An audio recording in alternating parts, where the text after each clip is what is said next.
Calling the meeting to order. Welcome, everyone, to our meeting. Please join me in the Pledge of Allegiance. I pledge allegiance to the flag of the United States of America, to the republic for which it stands, one nation, under God, indivisible, with liberty and justice for all.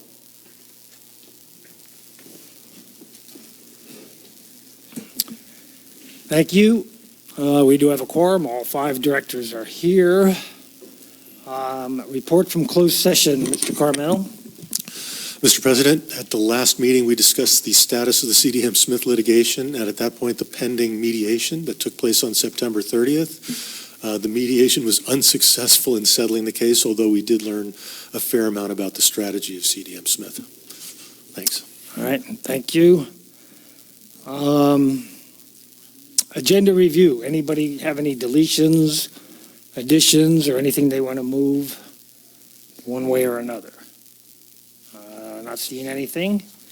I now recognize Mr. Niffen, who is the chairman of the Pros Commission. Pardon me. Thanks for having me. First of all, let me tell you what a wise decision it was to move this presentation to this position on the agenda. There you go. It'll get easier to be here. And then just a couple of items that we've been dealing with. There's a couple of vacancies that are up for availability in December. And there's another available spot because of a resignation. So there's 3 available spots. You can read through the bylaws if you'd like.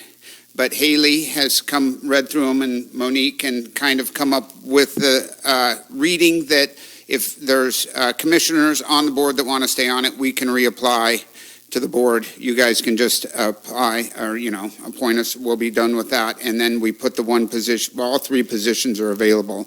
And Adolph and I will do it again at the pleasure of the board. If a bunch of people want to do it and you want them to do it, then you know what I'm saying? That's we're volunteering to do it again. We're throwing our names in the hat. But there is one spot that's open that we'd really like someone to come out that is interested in what we do. And we have a couple of alternates. They want to remain alternates. That helps the process a lot because we have a lot of people moving around on a lot of different parts. It's hard to get a quorum with the alternate members. It makes it easier as people go off around the world doing their thing, which is kind of it's a big, that's not a huge responsibility to be on the board. It's a viable thing. So anyway, if you're into that, we'd really like you to apply. The applications, I believe, are at the office. They're posting it, and so we're rolling with that. If you guys have any opinions, it's time to formulate those, I guess. Other than that, a couple of things that we're really dealing with is the skate park. It looks like most of it, I don't know if Carlos has made a presentation to you, but it looks like most of the wood is not worth saving, so they're in the process of moving it. The idea here in the beginning, without any real, formality to it, is that they're going to get rid of the wood part, and they're just slowly going to start adding little concrete components to it over time as we get a little bit of money to do different things. Just because we don't think, finding $100,000 to do something like that right now is prudent. So that's the movement in that direction, trying to clean that up, making it safe again, and then just slowly building it up with some concrete and really making it not as advanced, more of a juvenile thing than for the older kids, just because it's easier and seems to be a little bit more inexpensive that way. Other than that, we're still working on the bathrooms at the park with ideas on that. That'll be a long-term thing going on. That's a lot of money, obviously. The homelessness is out there, and we keep having these discussions at our meeting, because there are people, I guess I should say this, because everybody that want to go out and do it, but then they're hindered by the inability to do it, and it's needles and feces, and that keeps everybody away from wanting to go out there, because there's people that keep coming to us going, hey, let's go, and then when you present them with the facts of what's going on, it kind of hinders everybody, because no one really wants to do it in a hazmat suit. They think, oh, I'll just get some rubber boots and that'll be good. But once you start talking about it, rubber boots aren't enough. So that's an issue because that's consuming anything that we're using to try to move forward. We're kind of getting consumed with that. Other than that, the CYA has a 5K fun run on the 20th. It's Sunday, 8:30, I believe. Dogs are, you get a $5 discount with dogs. There's lots of walkers. Abel Martinez, our consummate runner and fundraiser in town, is our guest, host for the event. He'll be there, and so you don't need to be fast, but it's on the 20th. It's with the Scarecrow Festival. Everybody's dressing up, and it's a lot of fun. Other than that, just questions. Okay. Yes, Director Rice. So just to summarize, somebody wanted to join the Parks, Recreation, and Open Space. What you're working on right now is the skate park, kind of redoing what's going on over there, looking at restrooms, where... On the East Ranch, really just dealing with the East Ranch.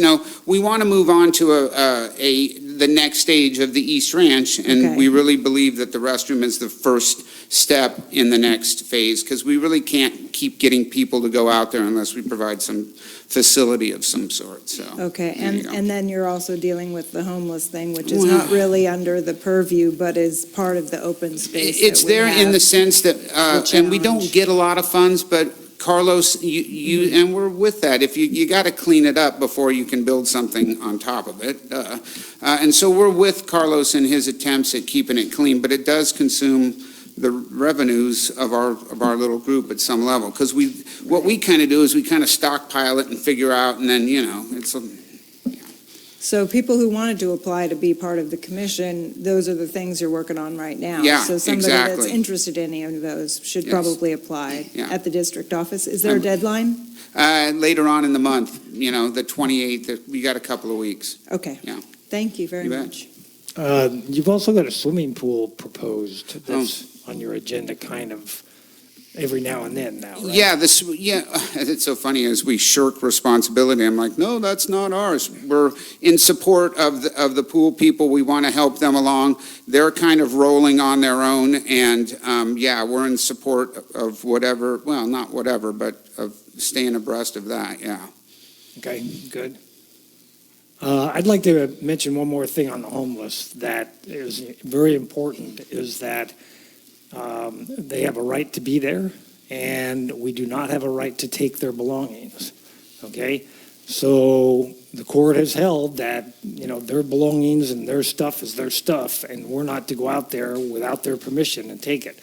So that's another reason, besides the hazmat side of it, not to have the public trying to do that job, okay? Carlos is doing the best that he can, and if you want to volunteer to help, you could probably talk to Carlos about doing that. But I suggest you stay away from that area. All right.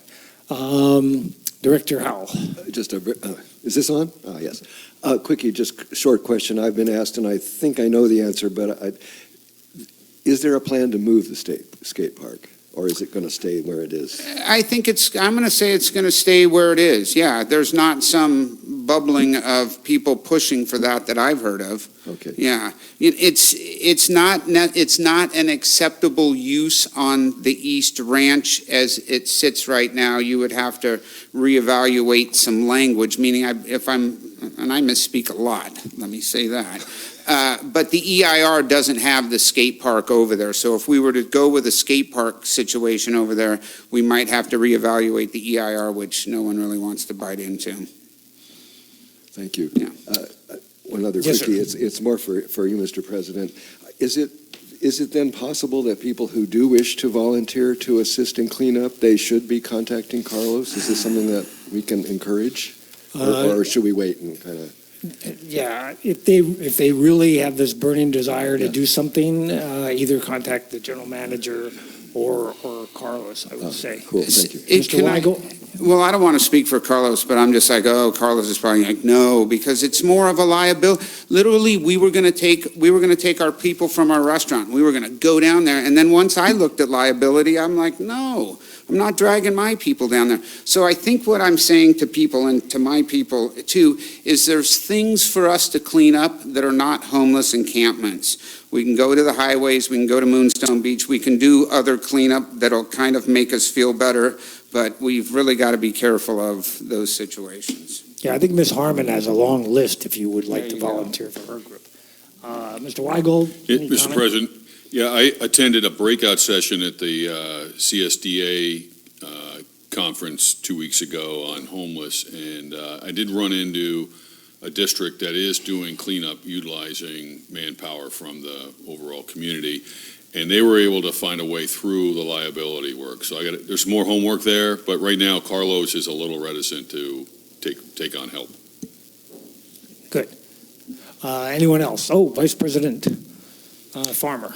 I just want to make two comments. First off, with regard to the location of the skate park, the fact that this is out there in public view right here on Main Street makes it a lot safer for the young folks being there. And also it makes it visible for maybe people that are visiting here with their kids and that type of thing. But also, I want to make this comment. It's such a delightful way to begin a meeting to see this very thoughtful, caring, eccentric individual brightening up this meeting to begin with, because who knows where it's going to go from here. Yeah, So right. thank you, Steve. Hey, let me finish this with, because I look at you people sometimes like, man, I can't believe you guys do what you do in here for so long, but I've heard this quote and I'm going to share it with you, and it's, those that don't dance, that don't hear the music, think the people that are dancing are mad. And sometimes I'm like, I'm happy that you guys hear the music. I really am, because sometimes I don't hear it, and I have a lot of respect for you. So thank you. Thank you. All right, very good report, as always. We're now at public comment. I have two slips here. Public comment. First will be Karen Dean, and followed by Christine Heinrichs.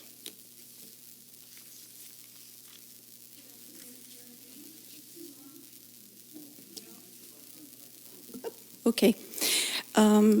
Two members of the Infrastructure Committee, myself and Paul Nugent, attended a wastewater treatment plant workshop in San Luis Obispo yesterday. It was very well attended by many members of other community wastewater treatment plants. We had managers, we had wastewater treatment plant supervisors, wastewater treatment plant operators, collection system operators, quite a few people there that interacted with the presentation. The presentation was done by AESC, which is Alternative Energy Systems Consulting. And they are one of the companies that PG&E uses when they do the energy assessments and the turnkey solutions, IGA. However, that was not their purpose here at this meeting. What they did is they did a presentation on how to make wastewater treatment systems more efficient. And not just energy efficient, but efficient in man labor, in the processing of the wastewater, and all of that.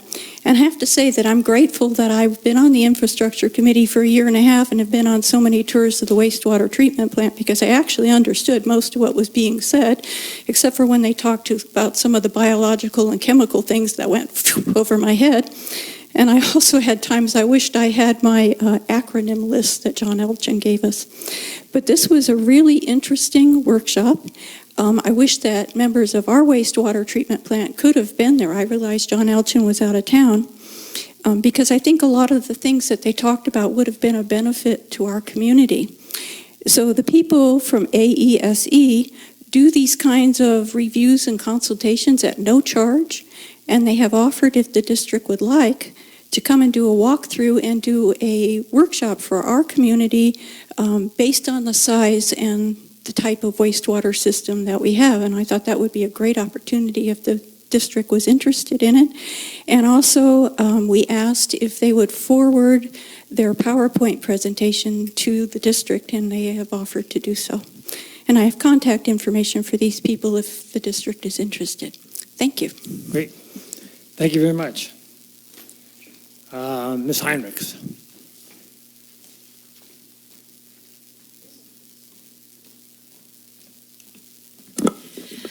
Hello, thank you.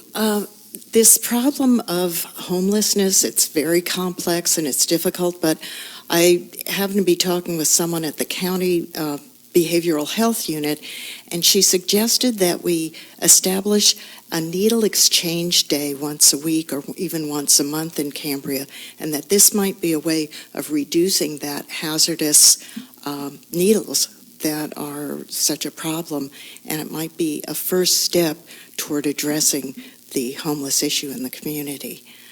So I just wanted to add that. Okay, thank you.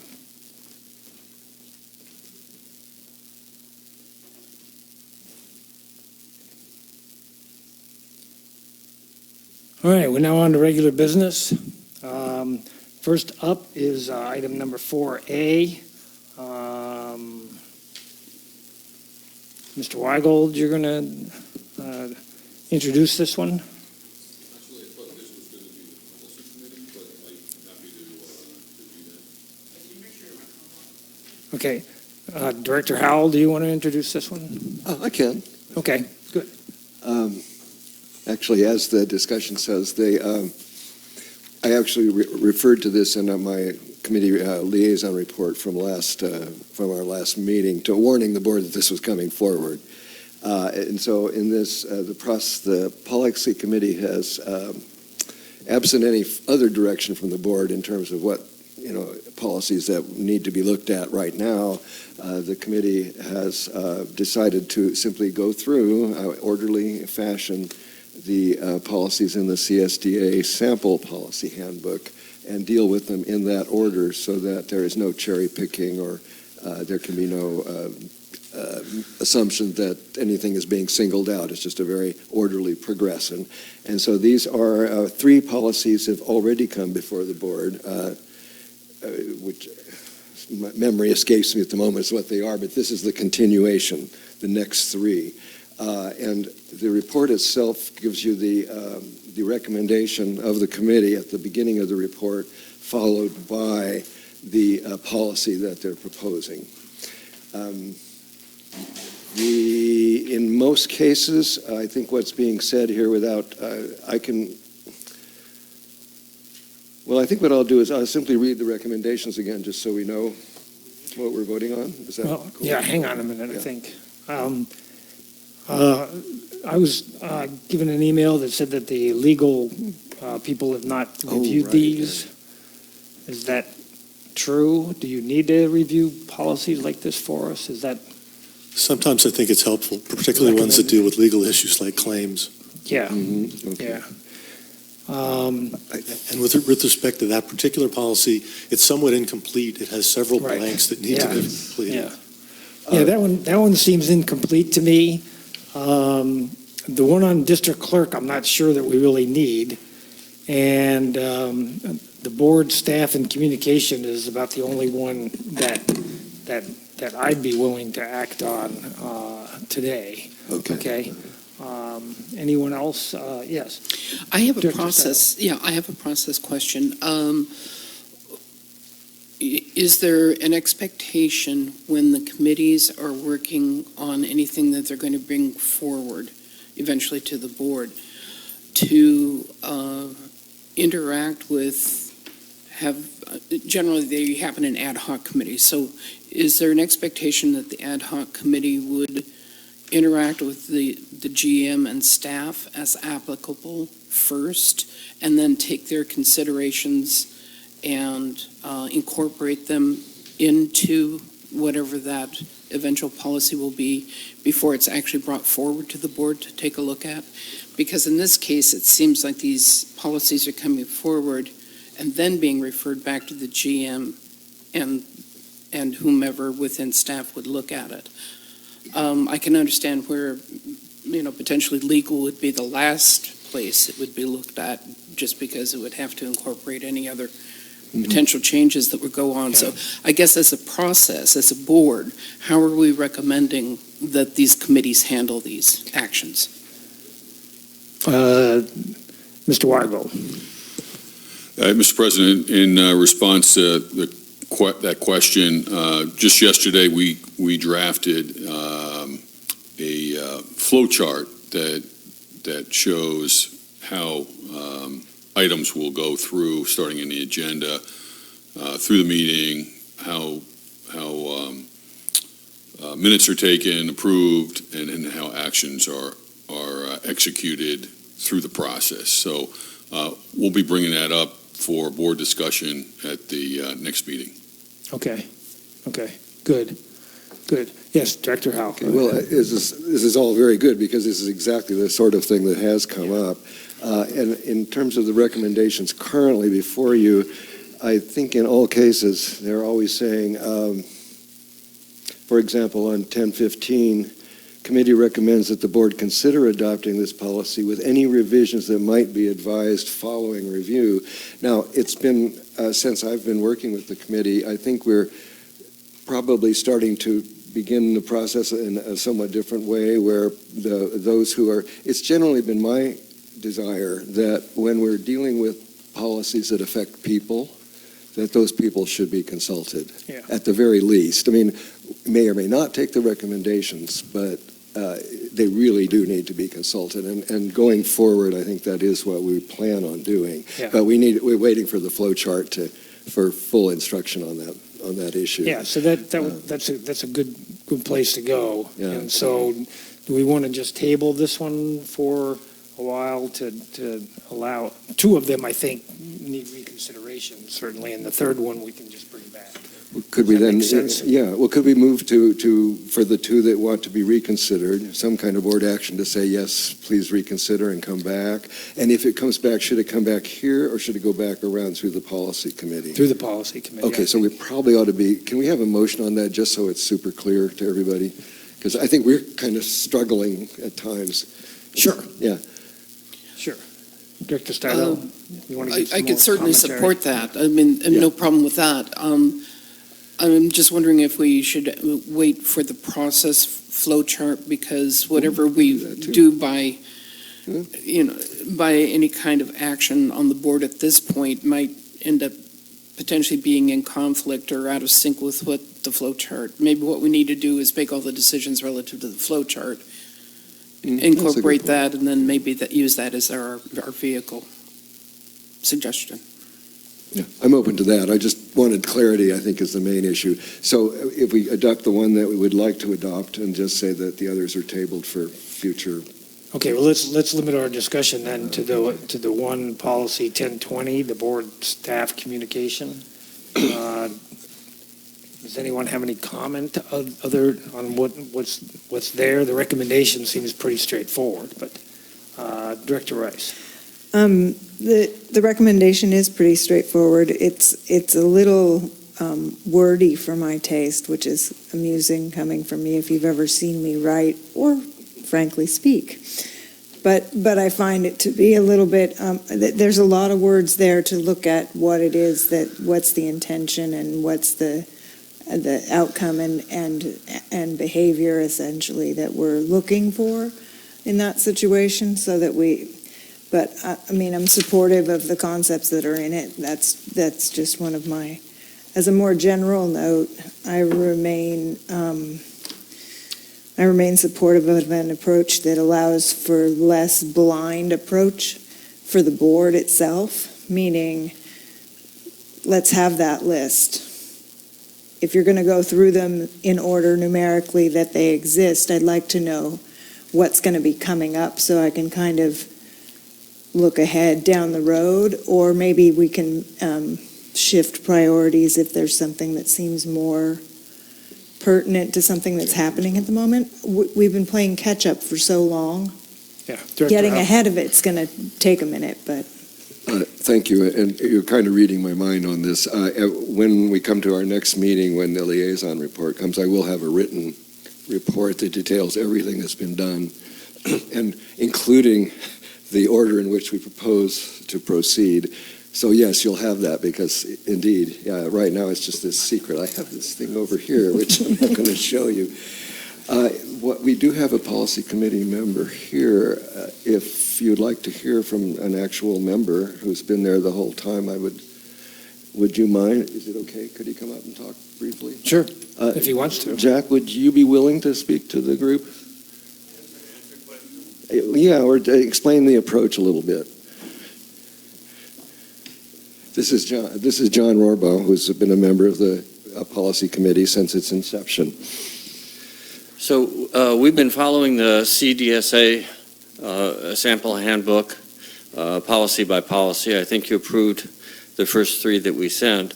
I think you're right that how we consult with staff has been a question mark for us.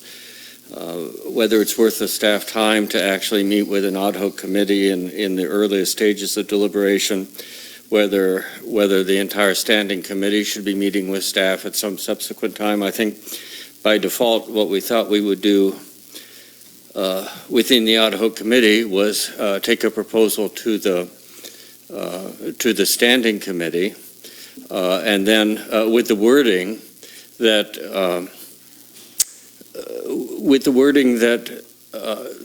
staff should be consulted before it comes to the board.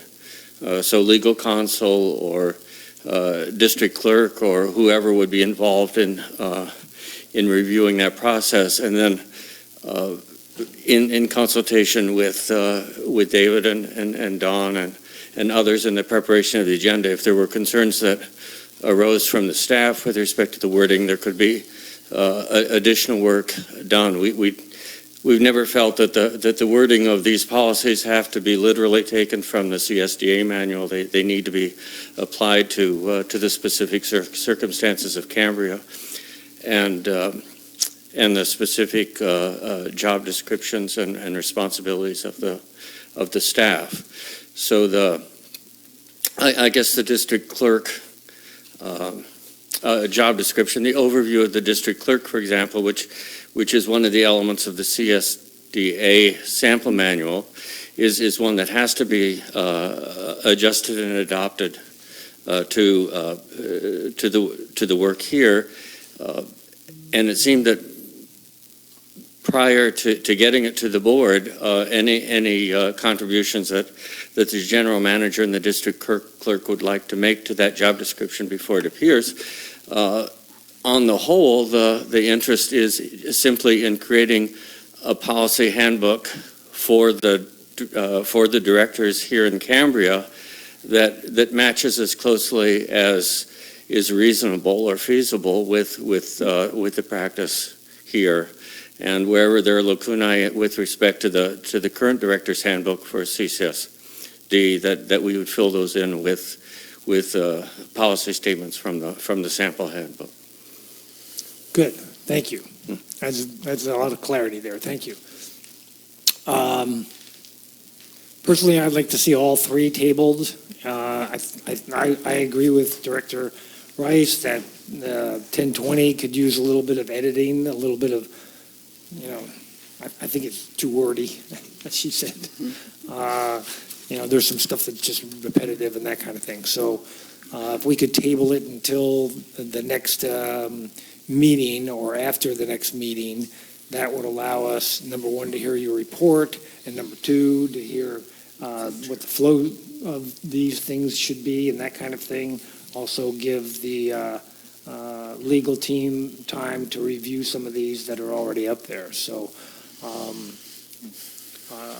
yes, sir, Mr. Carmel. There was one additional issue that I think is worthy of discussion. Some of these policies, in this case, the claims policy, they contemplate a further and bigger action on behalf of the board. And I think that needs to be addressed before really going into the policy itself. In this case, you're going to create a claims committee, a standing claims committee. That's a pretty big action to contemplate. Yeah. No. So I think in those cases, you may want to have that issue addressed during maybe the committee comments, where you just throw it out there and get some input, because that's a big action that'll require a lot of staff time. Right. So I think policy by policy, you may want to consider bringing those major issues to the board early in the process so they can give you input and or take some other approach. But I think that's such a big action that you'd want to know going forward what you were looking at. Yeah, I would agree. All right. So, Director Steidel. It's interesting. My first comment was to what our council had advised as far as that additional committee being added in reference to it, and the idea that I would be surprised if that's what, as a board, we were expecting, but I thought, okay, maybe we need to have a conversation about it. Director Rice, as far as the 1020 policy, I think part of what's creating a lot of that wordiness is that I kind of started breaking it up for myself a little bit to try to understand it. And it's because the policy is more than a policy. It's a document of explanation of why certain things are done, just to give people insight as to what would be of value for being maintained within a policy. So I think if it could be looked at in that way and determine whether some of that wording needs to be part of the process, that might help reduce the content. Okay, Director Rice. I do think it's good to put into a policy what's the intention or what's the intended outcome, and so that kind of builds into that, but without getting too much into the detail. We do need to make sure, though, that it's clear what the intended effect of a policy would be and who it's intended to affect, All right, I'll entertain a motion to table this item for future agendas. So Director moved. Rice? So moved? Second. Second? All right. Can we With have thanks to the committee. Thank you, all of you, working on the committee for your fine work on this, but, and the first three were right on, obviously, because we adopted those right on. And we'll just bring you guys back and we'll get this one done. So can we have a roll call vote now, please? Director Rice? Aye. Director Stidel? Aye. Director Howell? Aye. Vice President Farmer? Aye. President Pearson? Aye. All right, next item on the agenda is 4B. Mr. Weigel. Yes, Mr. President, 4B, the staff this is discussion and consideration to fill a vacant seat on the policy committee. Staff is recommending that the Board of Directors consider appointing a replacement to fill the vacant seat on the policy committee resulting from the resignation of Mike Lyons. And in the report, we've attached 4 applications from Behringer, Richards, Worthen, and McKinnon. All right, thank you. I have a couple of requests to speak on this one, so I want to get those done first, if that's okay. We'll start with Ms. Heinrichs, followed by Mr. Lyons, followed by Ms. Dean.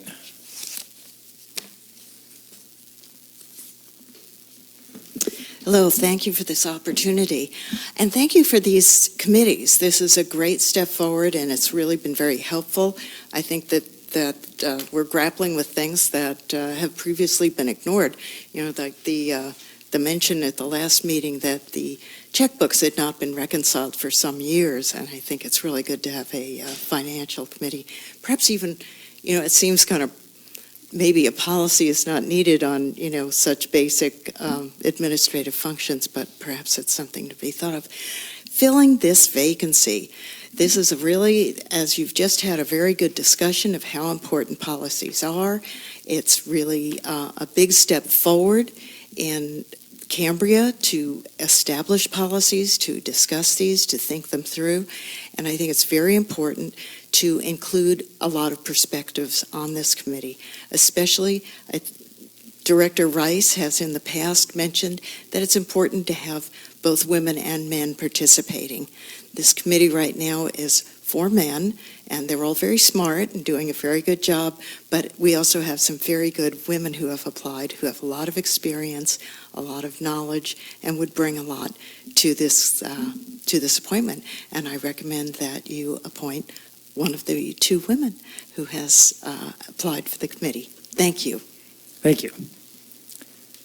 Mr. Lyons. Thank you very much, Mike Lyons.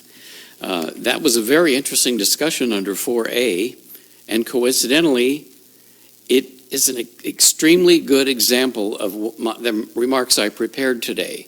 So if you will, please try to keep in mind that long discussion you just had, and maybe my remarks will make a little more sense. Over the last several years, the CCSD has encouraged citizen participation on the 3 standing committees, allowing the directors to concentrate on many crucial issues facing the community. The more casual format of the committee meetings has fostered greater transparency and enhanced the opportunity for other voices to be heard. Volunteers on these committees bring unique perspectives and valuable life experiences. This service involves considerable commitment of time, and all should know that we thank them for their dedication. The mission of the Policy Committee presents some particular issues as members struggle to blend the past practices of the staff and the board with the professional structure and the wide-ranging legal experience offered by the California Special Districts Association. Several members of the Policy Committee have very impressive experience in this field, mostly pertaining to their life's work in academia. During my several months' service on this committee, it became abundantly clear that it is equally valuable to know the workings of the Services District and all its activities, as well as its culture and its history. There is no candidate for the open position better qualified to bring these crucial elements to the Policy Committee than former Director Jim Baringer. He served the committee well for a long time the community very well for a long time in every phase of activity. He knows the organization, the staff, the traditions, the culture, and not incidentally, how best to balance the sometimes conflicting guidelines of the CSDA and the CCSD practices and regulations. I served for the first year or so on the Resources and Infrastructure Committee, chaired by Mr. Baringer. I was impressed with his keen sense of focus and drive to get things done, and at the same time, he showed a complete respect for all of the members of the committee and the public. I cannot imagine a better choice than Jim Baringer. Thank you. Thank you. Karen Dean. Good afternoon. The Finance Committee is extremely balanced. You have 3 females and you have 3 males, and they're all very, very well qualified. Our Resources and Infrastructure Committee is all men except for me, although I'm outspoken enough to probably keep it balanced. You have 4 very qualified candidates who have applied for this position on the Policy Committee. Mr. Baringer has put in a lot of time already in serving this district on the board and the community. Mr. McKinnon has been a long-time resident of the of the community, and has attended quite a few of the CCSD meetings. But you have 2 females who have applied, who are very well qualified and who have put in very impressive applications. Ms. Claudia Harmon-Worthen has been involved with many community organizations throughout her years here, and Ms. Richards has extensive legal background, and I think one of the 2 women would be very, very valuable for this Policy Committee position. Nothing against Mr. McKinnon or Mr. Baringer, and I know Ms. Bentenhausen last month suggested something about a sex change, which we don't want to do. But I think a female on the Policy Committee would help add balance, and both of these women are very well qualified. Thank you. Thank you. All right. Do we have nominations or do we have discussions? Director Howe, you're the policy chairman, so I'll have you go first. I'll proceed with the nomination, or would the board like to have discussion before I make a nomination? You can make a nomination. I'll just do it here. Okay, first of all, I want to thank everyone who has applied. You're very brave, for one thing. It is a lot of work, and it really is very heartwarming to see people that are willing to step up and assist this community. And I might also add, it takes quite a bit of time, and there is no pay, and there may be some heartache. So I really appreciate all of the applications. And furthermore, I think every one of these folks who have applied would be excellent. I do like to have a committee that's as diverse as possible, because I think that way we come up with better decisions. So my choice in this case is to add to the mix of people that we have here in a way that I think would be most productive for us going forward. And for that, I would nominate Claudia Harmon-Worthen to take the vacant position. Okay, thank you. I'll second. Director Rice.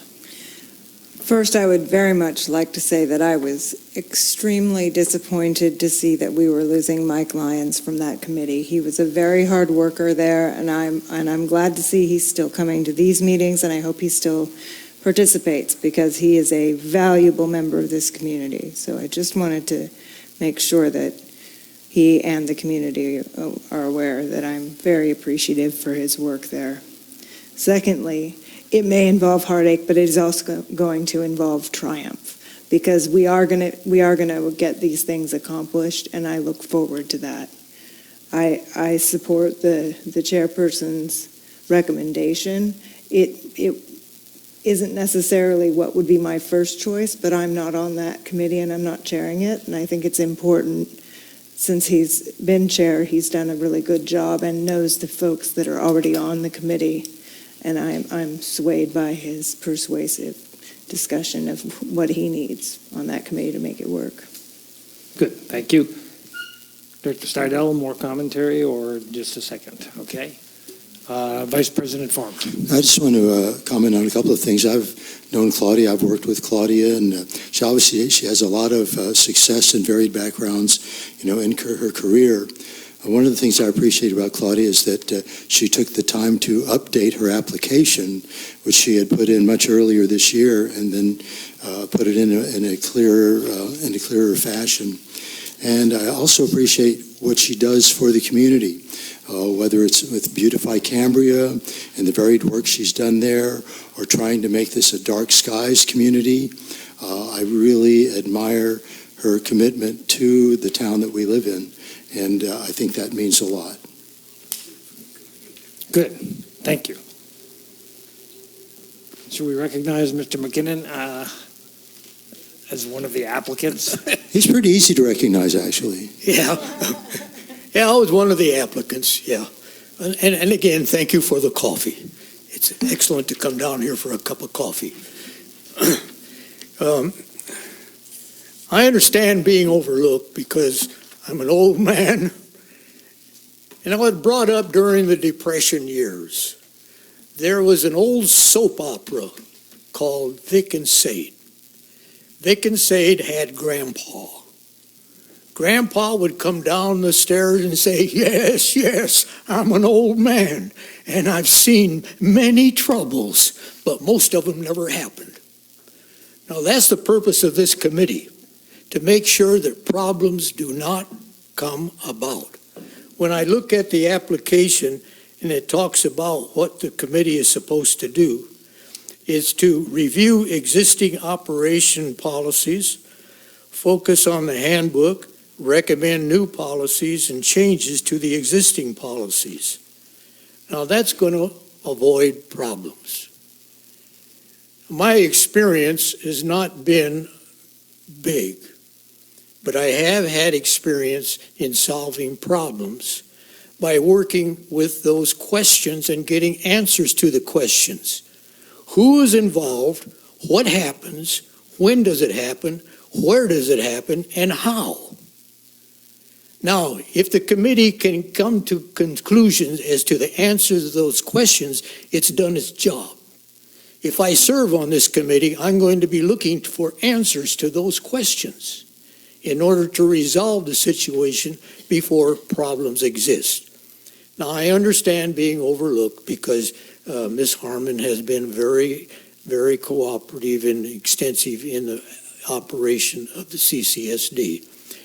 I remember when the CCSD had 5 chairs right in this corner with a secretary sitting on the end, And all of the business was done just in a little row of chairs right around this corner. That was back in the 70s, late 70s. I've seen a lot of things evolve since then, and I'm proud of the CCSD and its many executives that have filled the chairs at the front. You're doing an excellent job for this community, and I hope it continues. Thank you. Thank you, sir. All right. I have a comment. Yes. Sorry. Director Steidel. Thank you. I wanted to take the opportunity to address the fact of the second that I made, because I was taking into account Director Howell's desire as far as the construct of the committee and everything else, and I was more than happy to support Ms. Worthen. However, what I want to say is, had the balance been different in the committees so that it would have been a broader base potential decision, my first vote would have gone to Jerry McKinnon, because I've worked with Mr. McKinnon in several opportunities, one of which was within the Build-Out Reduction Committee. And the kind of tenets that he laid down when he was here just at the podium were exactly the kinds of things that he operated within in that committee, and he really did us a service by being there to provide that kind of background. So I just wanted to pass that along and to thank Mr. McKinnon for his contributions. Maybe his first and then me. Okay. Vice President Farmer. Oh, I just want to make a remark on the one person that has applied that we haven't commented on yet, and that's Leslie Richard. And I liked what Leslie said when she said she has the time and expertise to offer. And I'm excited about the new opportunity to volunteer my time in a vital and productive manner, and I don't think anybody could have said it better. And I also want to make this comment with regard to Leslie. She's the one of the four people that have applied. She's the one that attends not just the regular board meetings, but also the subcommittee meetings. She's very active. She brings a totally different perspective. One thing I would say that I would agree with both Claudia and Leslie, they're both very eccentric, and they have their own unique perspective on life and probably how they're going to do this job, and I really appreciate that. And I think either Miss Richard or Claudia Harmon Worthen would be an excellent asset to the policy committee. That's my feeling on it. Thank you. Thank you. Director Howell. Thank you. And I thought I was perhaps the most eccentric person around, so I don't know. Actually, I wish that the committee was larger, because I would actually like to have all four of you who are, and you're all here, yeah, I think you're still all here. I would really like to have all four of you. So, absent the fact that we have a committee of 5 plus me, please don't let that stop you from coming to meetings and participating. What you have to say would have tremendous weight. And just as a little aside to all this, we have been having issues in the past regarding developing quora. And I do wish to bring before the board at some future time the possibility of having alternates as a way of, and that way we could have more members. So really, folks, please come. Really, like Mr. McKinnon, I really value what you had to say. So please come to the meetings, even if you're not an official member, because you will be listened to, and we'd really like to have you. Same way with you, Mrs. Richards and Mr. Barringer. We could really all profit from all of you have different viewpoints and different experiences, and the more that we can get of that, the better our output is going to be. So we really want you to please think about coming, even though you're not official. Thank you. Thank you. All right, I think, Director Rice. No, I'm just Oh, waiting you're just for the waiting to vote. vote. Okay. Can we have a roll call vote, please? Director Howell. Aye. Director Steidel. Aye. Director Rice. Aye. Vice President Farmer. Aye. President Pearson. Aye. Congratulations, Ms. Worthen. I guess congratulations are in order. It's more daunting than I thought. I attended the meeting yesterday. It's a lot of work. All right, next item is the discussion and consideration of the 2019 board goals and objectives. We'll just move right on through these and make comments as we go. I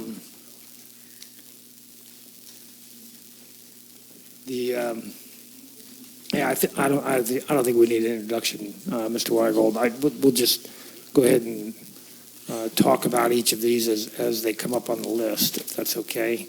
Mr. President, I was going to yes. suggest you handle the district-wide board goals, and I'll cover Yes. the organizational The goals. staff ones. Excellent. General manager, recent vacancy position allows the board to fill the vacancy. That's completed. We have one. Public outreach, ongoing. I still think we're missing a little bit of something here, but I think we've done a pretty good job of with the standing committees and having more transparency and having town halls, and I think we'll probably have more of those as we go forward. But I'm open for other discussion and comment on that if anyone has any. Director Rice. I'd like to see if we could kind of ramp up the district newsletter again. I think at one point it was quarterly or semi-annual, so it's not like a regular thing. I think something went out in the bills recently that was kind of a letter from the presidents of the different boards in town. But it might not be a bad idea if we tried to get some of that stuff out there so that even if somebody doesn't see it right away, we've got copies at the library and they can kind of see what the updates are, because not everyone has cable anymore and not everybody watches the meetings or knows us, so they can quiz us down. So just a thought. Yeah, I would agree with that. I'm still meeting on a regular basis with the other two presidents of the school district and the health district, and we are planning another newsletter in the November billing, so that will be forthcoming. But I would also like to see that. I'm not sure that the staff has time to be putting together a newsletter of that type, but maybe we could figure out some other way to come up with a newsletter. Yeah, a message from the board is a good idea. Will the board get a chance to see the letter this time before it goes out? Sure. Just to be more comfortable so that I know when somebody asks me a question and I haven't seen it. Yeah, and for editing too. The last time there wasn't much time, so, yes. To that end of communication and the board, I think that we probably have a responsibility too, maybe to identify some of those kinds of things that we want to move forward in communication to the community. And I don't know whether that means having someone within staff be the repository of ideas, that we can forward, not necessarily that they have to be covered each time, but maybe something that might come up at a board meeting or that a director thinks of for consideration, and those can be reviewed on a periodic basis also and might help feed that process. Yeah, if you have ideas for this newsletter that I'm penning part of, please send them to me via email, and I'll try to get in as much as I can. We're very limited. We're trying to keep it to just one page so that it's easy to fold up and put into the bill and stuff. But at some time, I think a more elaborate newsletter would make some sense. Vice President Farmer. I think this is especially true because, and this is no reflection on Kathy Tanner, she's done an excellent job at the Cambrian for a long period of time, but her time at the paper is limited, and as a result, how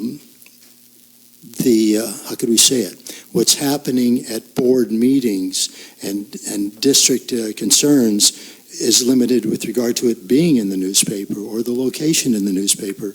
So I think we need to do a little bit more to promote what the heck it is we're doing, what we're addressing, and asking for the community to be involved in one fashion or another, because right now it doesn't appear as if the Cambrian sadly is able or capable of doing that. And that's no reflection on Kathy Tanner. Thank you. Okay. Director Rice again. On that same note, it may be the case that we could actually take some of the money that we do have, the small amounts of money we do have, and occasionally get a half page to do a viewpoint or something where the newspaper doesn't have to do the writing of it, and it even is a little bit of income for them.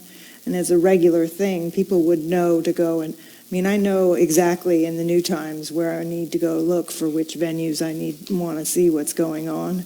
So even a quarter page or something that lets people know what's coming up might not be a bad idea, instead of just advertising when we have a big event or just having it in the public meetings page. Just something to, I don't know how much those cost, because I only know based on political ads, but we maybe could look at something like that, because I think it would help everybody out. And excuse me, I know you didn't recognize me, but perhaps each of us as directors could alternate in writing that viewpoint column. I mean, we already have, people don't think we're doing enough, so maybe we could do that too. Okay. Director Stidel. Just out of curiosity, do we have any idea about how active access to our website is? I'm wondering, what's I'm sure that, putting the kinds of things that we're talking about into the website environment for people's access, as long as we make sure that they understand that it's there, might provide a point of access, a broader base point of access. But I just don't have a feel for how much the community actually uses the website. And I don't know whether it's practical to even know that. I doubt we do clicks, so. I can create anything on the website that you guys need, as long as the general manager approves. And I can add any documents. Melissa and I work really well on the website together, so. Okay. Oh, here, I think it would be good if we could track not who's visiting, that we definitely don't want to do, but who visit. I mean, how many visits? That would be very useful. And I don't know, they may be able to let us know if they can. It may not be that hard, or it may require another piece of software. No, I don't think it does at all.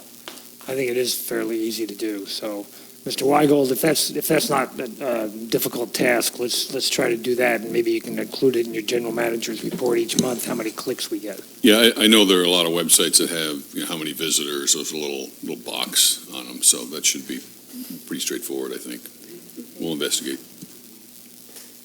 And Melissa does have the information. She's pulling it up right now. Oh, she already has it, huh? Yeah. Well, actually, that's great. If we do choose that as a vehicle to start putting the information out there, it would give us some kind of immediate feedback as to whether or not that's something that the community is responding to also. Yep. Okay, as another thought, if we do a viewpoints, and one of us authors that on a regular basis, say monthly, is that a place where we could get comments on that? Could people click on it on the CCSD website and add a comment on the bottom of it, one way or the other?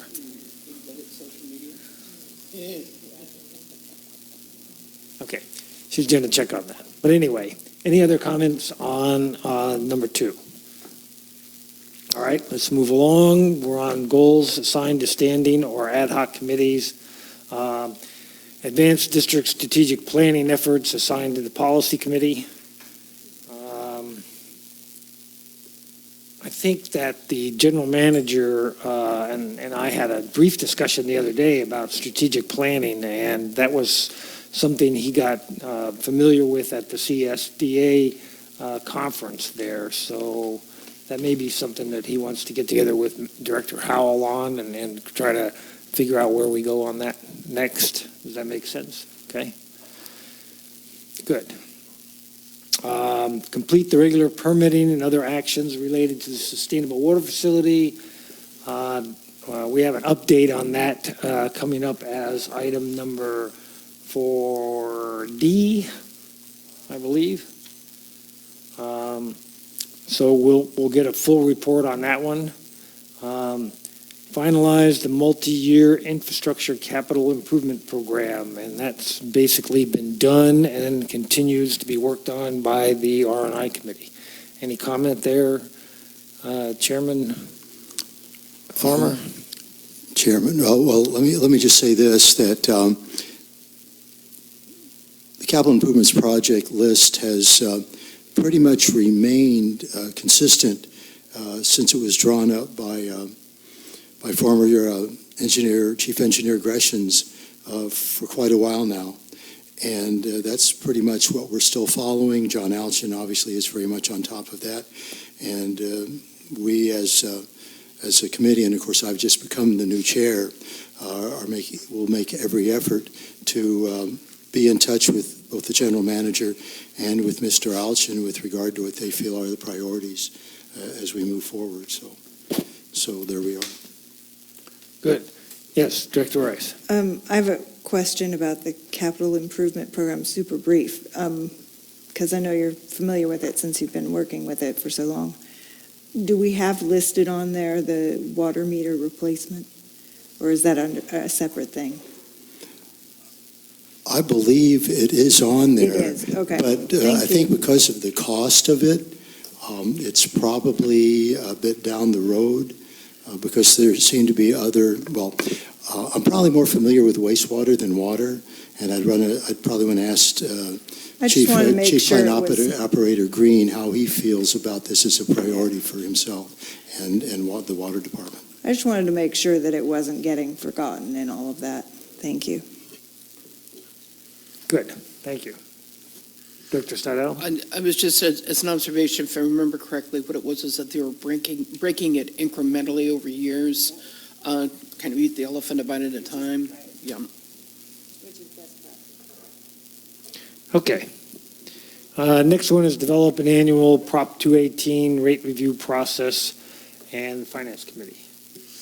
And that is ongoing. It's a maturing process that actually initiated with this year's budget process, and the format for it and the ability to sustain that on a year-to-year basis is built into the actual review format of information that we look at. And later on, when we look at the goals and objectives for the Finance Committee, you'll find that this particular action is part of one of three goals that is associated with that, with the underlining objectives. Okay, very good. Any other? All right. Review the district code and consider whether direction should be provided to draft amendments assigned to the policy committee. There are two specific areas that are on here. And I'm guessing that when you bring your action item list to us next week, you're going to be talking about where these fall on that and everything. Pretty much, although I can say briefly that the committee has shied away from dealing with the district code directly, but I think we're starting to point in that direction. So we will, it is in our mission, and I think it's just sort of a reluctance to get in there, but I think we're up for it. I think the board is kind of giving you direction to be starting to look at some of this stuff. So perhaps next year is going to be the time to start looking at that. Okay. Just a quick minor correction. When you were addressing Director Howell, and you said that he'd be bringing back this information next week. Mm-hmm. So, and just wanted to clarify that we've had to reschedule that meeting in next week. The next meeting will not be next week, but will be on the 24th. So. Yeah, and we'll cover that in more detail on future agenda items. Review the district fee schedule and consider whether direction should be provided to make amendments. Director Rice. Going back one, I just wanted to quickly comment that the issue of the Title IV, the Conservation and Retrofit Program, fits into what we need to have done for the county for the CDP. So it may be the case that is something we should be looking at for that reason. Okay. Good. Thank you. The fee schedule, Director Stidel. Right, and this was part of the second goal as far as our goals and objectives, and this actually has been put on hold to the extent that it really needs to evolve from staff information to define what the calculation of fee bases were early on, and to whether or not that's going to be used again additionally to look at the fees. We'll probably have some back and forth with that as it's developed, but we'll be getting information from staff about that before the Finance Committee actually gets its feet wet on it. Good. Okay. Director Al. A little bit of this, there's a related topic on the agenda for the Policy Committee, not having to do with the amount of the fees or even whether fees should be charged, but in providing some logic as to how the different classes of users can be categorized. It's been an area that apparently is not well defined, and it is somewhat, makes it very difficult for the general manager, for example, to justify why one group is being charged something and another group is not. So we're not examining the amounts or even whether fees should be charged, but rather the criteria that would be used to differentiate between the groups. I just wanted to make that clear, so we're not going to reinvent. Right. Well, no, and I appreciate the clarification. Good. Okay. Good, thank you. Emergency Services Review. Director Steidel and I just recently had a meeting with Chief Hollingsworth. I'm going to let her kind of briefly synopsize.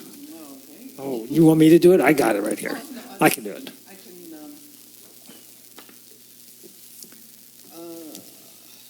Well,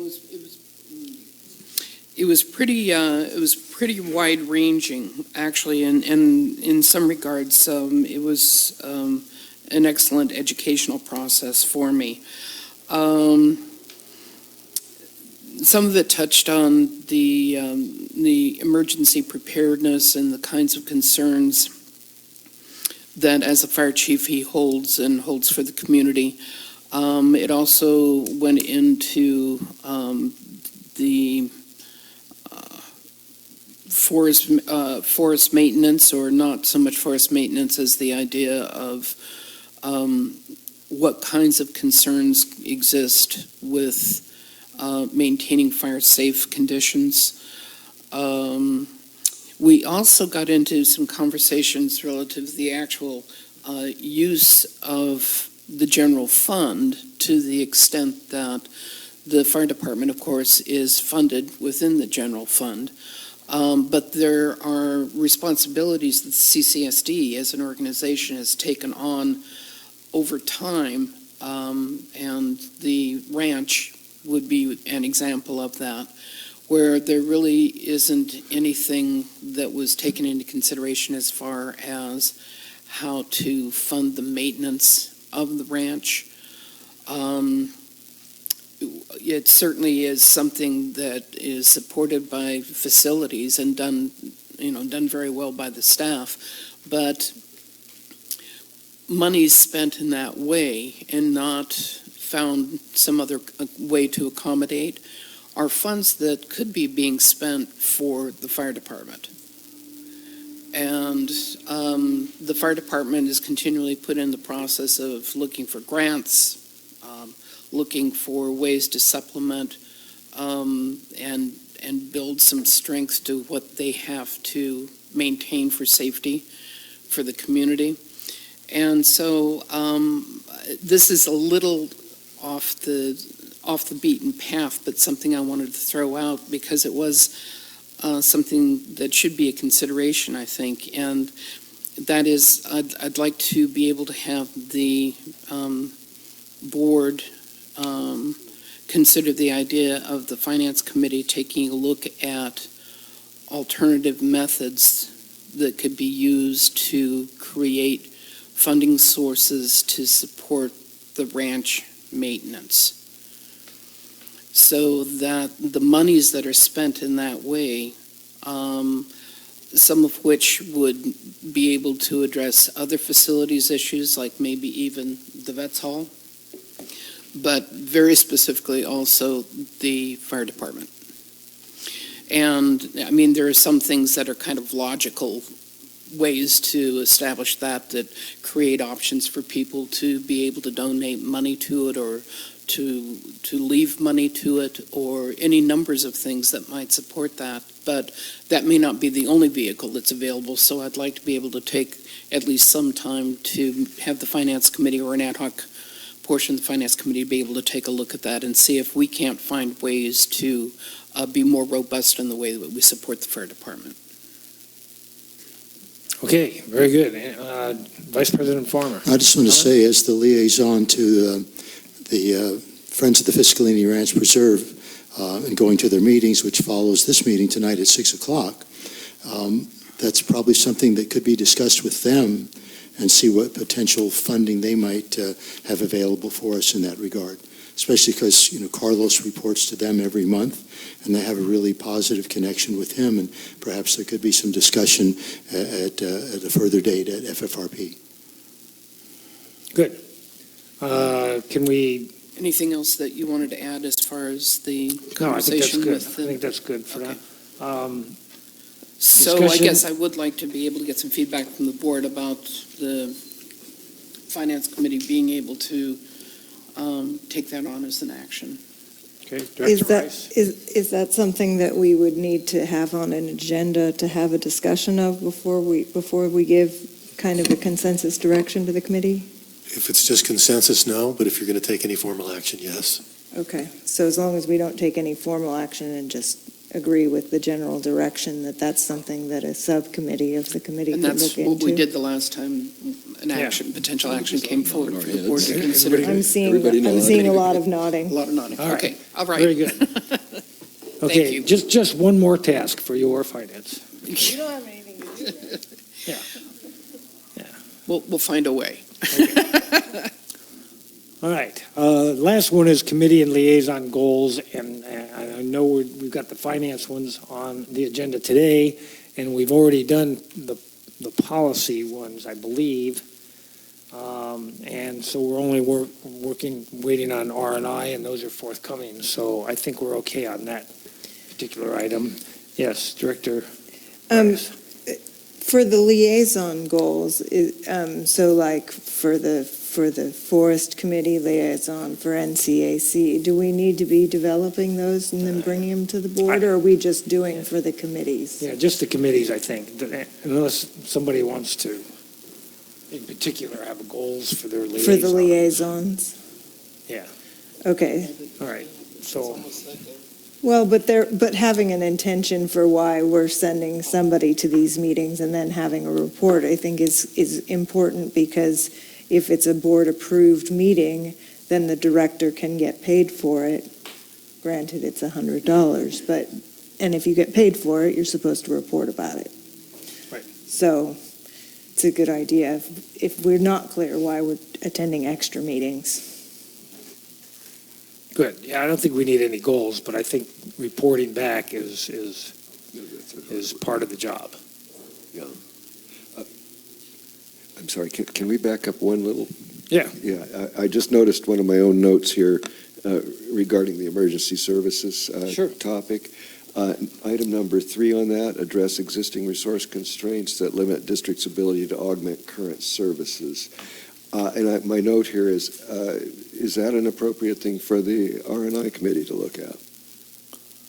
Well, I think the resources that we're talking about there is money, Okay. and that's why we referred it Got it. over to finance. Thank you. When we discussed that in particular, that was what we were looking at. But that's a good point. That's a good point. Thank you. All right, General Manager Weigold, your organizational goals.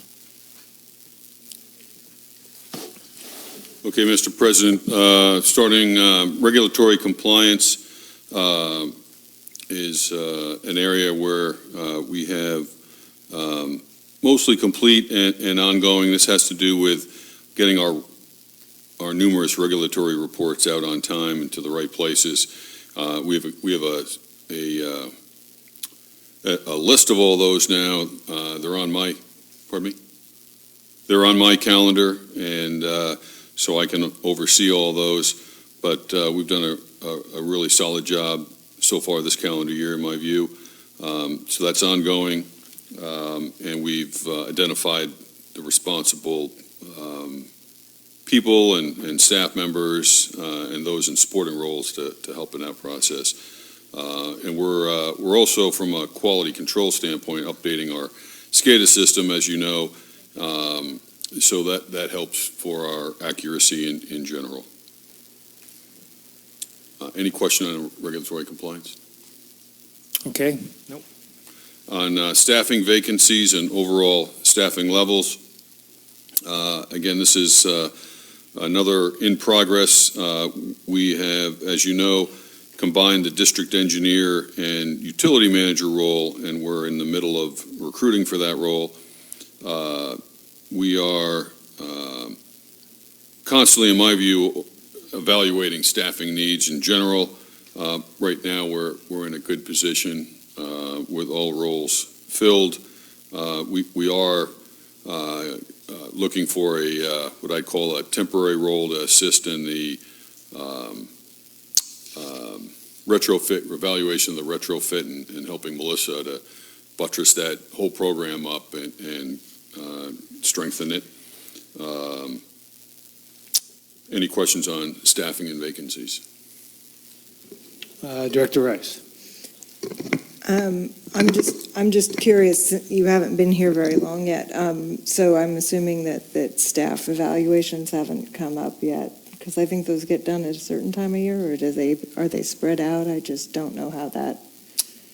Yeah, staffing reviews are ongoing. Okay, It thank you. happens on anniversaries. Thank you. Okay. Next one. Labor relations, this is in progress, and you are up to date. We'll provide another update in closed session today. Any questions on labor relations? Nope. Thank you. Employee training, this is one that is ongoing on an individual basis, and probably one that I'm not as deep into as others on my on items on my lists, but we are continuing, especially in the utility area, sending all our employees out, particularly for cross training. So what I mean by that is those in water are getting cross trained in wastewater operations and vice versa. That helps not only in our ability to do things in times of need when we're short-staffed, but also it's a valuable skill set for the individuals to have. Any questions on employee training? No, thank you. Next item is developing and reviewing the annual budget. That's been completed. We'll have our next update in December, and our finance manager is working closely with the finance committee. I think we're in a real solid position from a budget standpoint. Any questions on budget?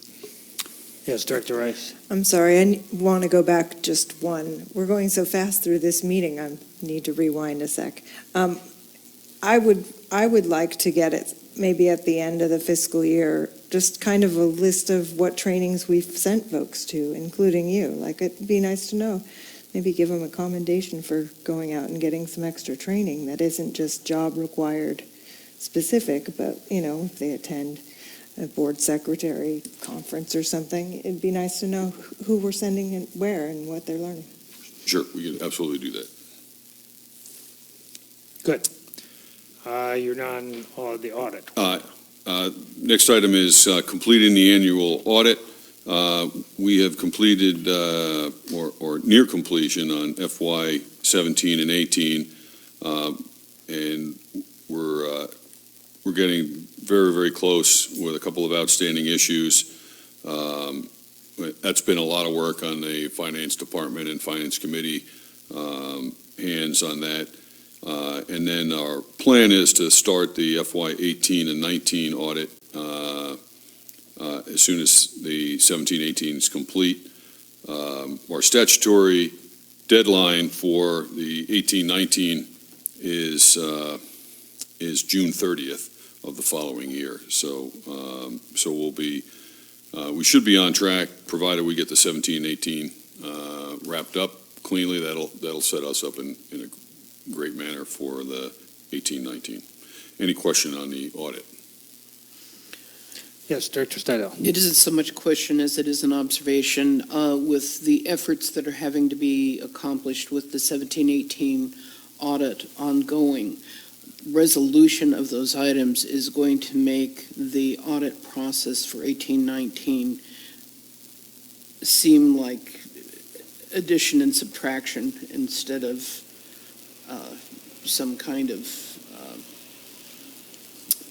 higher math accomplishment. Yes, it'll be straightforward, and I want to thank our finance manager for the effort that she puts into that, because it's helping us. And there was I guess I wanted to address something earlier about an item that was mentioned at the podium about the checkbook not being balanced, and that is a bit of a misnomer. The checkbook's always been balanced. It's just that it hasn't necessarily been taken care of systematically, which would allow the normal system year-end reporting features to take place in the way that they should. And so that's what the process is that's having, unless I've misstated that in some way. Ms. Duffield, okay. That's what's happening. I don't want the idea that we've been operating, that the CCSD's been operating with an unbalanced checkbook, because that is not the case. Just to punctuate. Apparently. Timing on that was... Thank you. All right. Next one. The next one actually folds right in with the annual audit, and that's the implementation of our prospective new software program for our financials. It's Tyler Encode is the brand, and really until we complete our audit to get those items that Director Stidel just mentioned in line, we're really have to delay implementing the new system, because we have to have all our ducks in a row and systems in place in order to put in the right numbers and fields. And it's going to change a little bit. I don't know how much yet, but it'll change some of our business processes when we go to that software, because it drives you to a process that you may not have in place already. So rather than go to a new process before we fixed things from the past, we've got to knock that out. So I suspect that we'll probably be ready sometime early next year to start really getting deep into that. But there's a lot of pre-work. Anyone that's been involved in software implementation knows. I see Director Howell nodding his head over there. He knows the pain associated with that. A lot of pre-work before you even get to starting up software programs. Any questions on Tyler Encode? Nope. Thank you. Lastly, last item is finalizing water rights licensing, and thanks to Herculean efforts, primarily Melissa Bland and Jim Green, we completed and received our licenses back from the State Water Board, and so we're now in line and current. Any question on water rights licensing? And have they been posted on the website? Yes? Okay, good, thank you. All right. Thank you very much for your report. We'll move along now to item 4D. I do have some public comment here, but why don't we introduce the item first? Sure. 4 Delta is discussion and consideration of next steps in the process to obtain a coastal development permit for the sustainable water facility. We have both Mr. Pavel Ogren and Melissa Bland in support to take us through this Okay. report. All right, so let's have public comment first so that hopefully your questions or comments can be addressed by Mr. Ogren and Ms. Bland. We'll start with Mr. Schwartz, go to Mr. Robinson, and then Ms. Bettenhausen. President Pearson, before we begin, I just have a quick procedural question, because having been on the other side of this dais many times at that lectern, once we get the report, there may be questions of clarification from the public that need to be answered. So are we going to allow for that if there's, Sure. like, for Yeah, if there's more clarification? slips afterwards. Okay, Yeah, thank absolutely. you, Yeah. thank you. Sure. I'll try to be quick. Rescue me, Crosby, please. Good afternoon, President Pearson, members of the board, and staff. I'm Crosby Swartz. I have a question and a comment on this item. The question is simply, in the agenda package, one of the items that mentions is a continued TOD groundwater review of water resource information. For those of us with short memories, I wonder if you could just review what it is that they're currently working on, and have they submitted any reports on their work. The other thing, it's a comment. I completely support the idea of initiating an update of the urban water management plan. It's a very important document. It's going to take a while to do, and it does need some updating. But I would recommend that the district not wait for the release of the updated urban water management plan to do an analysis of what amount of water does the new facility actually add to the district's water supply in drought conditions, which is our most severe test of the water supply. I think the district has the information, flows from the wastewater treatment plant, capacities of the aquifer and so forth, to estimate, like, when would you have to turn on a new facility, how many hours a day would you have to operate it, and what does it really do for you? I think this is information that's critical. It's obviously going to be needed in the update of the urban water management plan, but I think the staff has the information and the capability to actually come up with an analysis of this right now. I think they should do that. So, thank you. Thank you. Mr. Robinson?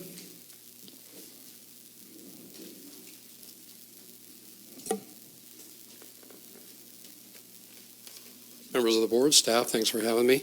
I'm Darrell Robinson, and I represent United Lot Owners of Cambria, also known as Unlock. And I just wanted to come today and introduce myself since I haven't been here in a while. There's a lot of new faces, and just encourage you to keep up your work on getting this project permitted. Thank you. Thank you.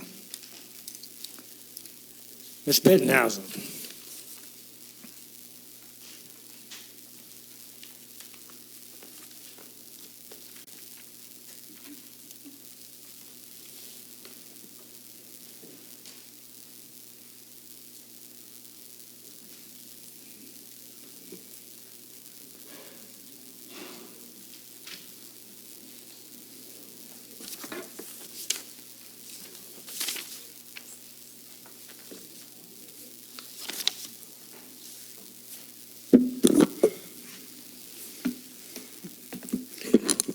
Thank you very much, Mr. President. I'm happy to be here, and I hope the sirens were only an alert that the pocket gophers have once again invaded my water meter. I have given you my comments in writing, and I will send them to you via email. And I will publish them as my disposition warrants, and I hope you do as well. I have only two comments on 4D. Why is it necessary to, quote, reinitiate the processing of the RCDP, the regular coastal development permit application with the county of San Luis Obispo? Is it to be a revised, expanded, or new application? At the town hall meeting on September 7th, the report indicated that 5 steps are necessary. The first being, quote, CCSD Board of Directors approves final project description, end quote. Is this all that is needed in order to, quote, reinitiate the processing of our CDP application, end quote? If so, please say so. If not, please specify what else is required. A general statement is made, as you know, at the last paragraph on page 26 of your agenda. Quote, second, the recommendation to direct staff to return to the board in November with a status report on the RCDP application and specific recommendations to reinitiate the processing of the application are intended to focus on comments from the County of San Luis Obispo and the Coastal Commission, end quote. I'm confused by that sentence, but I have old-style grammar. Will the specific elements, I ask, needed for the, quote, reinitiating the processing of the application be presented at the November 14th meeting of the CCSD Board of Directors? Second and last, the final paragraph of item 4D on page 26 following considers connecting the 2020 Urban Management Plan. I think that's supposed to be Urban Water Resources Plan. I have the wrong acronym there. Excuse me, I got stuck on my own stuff. And the RDP. In other words, you're going to put the two together. My question is, what are the specific reasons for doing this? For suggesting a, quote, parallel path approach for addressing both? No specific reasons are given in this item whatsoever. A statement from San Luis Obispo County back in January of 2017 said something, but it said that more information might be needed. We don't know who in the county sent that. It's just a vague reference to that. What information is necessary now that was not so specified when that correspondence came here in January of 2017, almost 3 years ago? How does the Board of Directors of the CCSD interpret the emergency water supply facility installed and permitted as such in 2014-15? And interpret the, quote, sustainable water facility, end quote, which has only an incomplete application and no permit? How do you, dear board, interpret those two? And it's absolutely unclear to me. I hope that you will explain yourselves to the public in the near future, and I have promised a couple of you that I will be polite as I listen and speak. Thank you very much. I hope I achieved my goal of that today. Thank you. No other public comment at this point, so I'm going to turn over the lectern to Mr. Ogren, who's our consultant for the CDP process. Chairman Pearson, President Pearson, members of the board, staff, and public. So in quickly responding to a couple of the public comments, I think especially the latest ones with regard to the questions for November, those are really questions applicable for November. Getting ahead of ourselves a little bit. But I think that the general sense of what are we going to be talking about in November came out loud and clear. And when I look back at the staff report and I said, and the recommendation is to reinitiating the application, I think there might be some who thinks that that's going to be something firm in November, like now we're going to march off to the county, after the November meeting, and that certainly wasn't intended in the message. What was intended is that what are the things that are going to really be necessary to reinitiate? So we know that Gus Yates with Todd Groundwater is doing, some continuing work at looking at the information that's in the SEIR and looking at stream effects and stuff. And that's one of the big issues in the comments from Coastal Commission. So it's not as if we'll go to November and then say automatically we're going to quickly modify the application that's on file with the county and has been on hold, and then we're going to have hearings in February or March. It's really to start looking with your board at the details associated with Coastal's comments and the county's comments, and to then start to get focused on what work needs to be done, or what is it, and those discussions are really then for November. We've reached out to both coastal staff and county staff to try to schedule meetings with them prior to your November meeting. We've been reviewing the comments from both county and coastal staff, as well as the district's responses to those comments. in the responses that are in the SEIR, in order to try to say, out of all of those comments that were originally received, are we now focused on some smaller number of comments, or are we still out here this broad?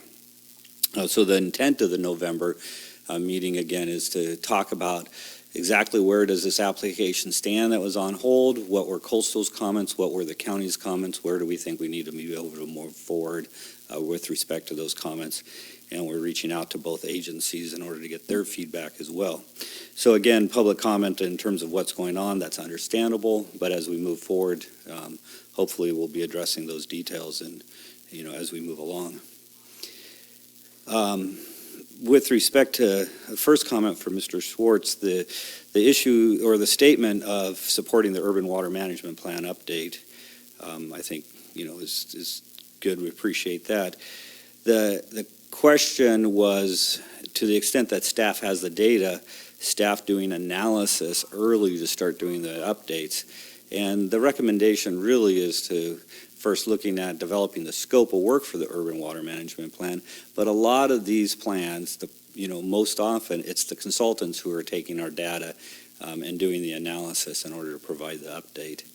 And generally, I think that's still a good idea for Cambria because there have been a lot of concerns about data. There have been a lot of concerns about, validity of information, and to have that third party who comes in and prepares the urban water management plan to do the analysis itself, I think provides a certain level of objectivity that would be beneficial for the community. But again, the development of the scope of work and what the RFP is going to be looking like is yet again a detail that will, as recommended, would go through for feedback at R&I and come back to the board potentially. So the recommendations are how are we really going to take this vast amount of public comment that's existed over quite some time, as well as the additional comments that we heard that were process related at the R&I committee a couple months ago, comments that we received at the town hall meeting, and try to develop some sort of a semblance of how are we going to move forward. And this concept of parallel paths struck me as being timely right now because we know the coastal development process is going to take time. The 5 steps associated with making sure we have a final project description, 2 steps through the county, 2 steps through the coastal commission, is going to take time. The update to the urban water management plan, the deadline is like mid-2021. That's going to take time. And my thoughts on the 2 parallel paths is, well, first off, the district is committed to go down both paths, so you're going to be going down those 2 parallel paths anyhow. They are separate paths. But to the extent that they're coordinated, and maybe this is where I didn't articulate well enough, what's the benefit here, is that the Q&A, if we're in a coastal development process and there's certain questions that are being developed during the CDP, and then the district has actually got a consultant on board and working on the urban water management plan and doing that same type of analysis, then those efforts, the parallel paths means that we can coordinate efforts. There's things that we should be able to anticipate based on public comment that in moving forward with the urban water management plan, obviously one of the big questions is going to be, to what extent may water be available to accommodate new development? And that is also a question that's in the coastal development. So the parallel path is also intended to help, proof the numbers, reevaluate the numbers that are there.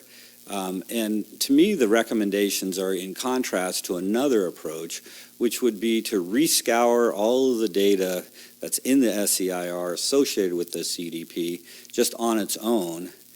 And I just don't see that as being productive when we have to move forward with an urban water management plan. So to me, it's do the best that we can in terms of coordinating the 2 efforts moving forward. No more complicated than that. Obviously, a lot of questions are going to come up. And be as responsive as possible to those various questions. So I hope that's helped to address both some of the comments as well as the overall recommendations. Oh, with respect to the quote on the county's comment, that probably wasn't as grammatically good as I had originally intended because I did some last-minute edits, and I think I took out something that would have helped clarify that a little bit better.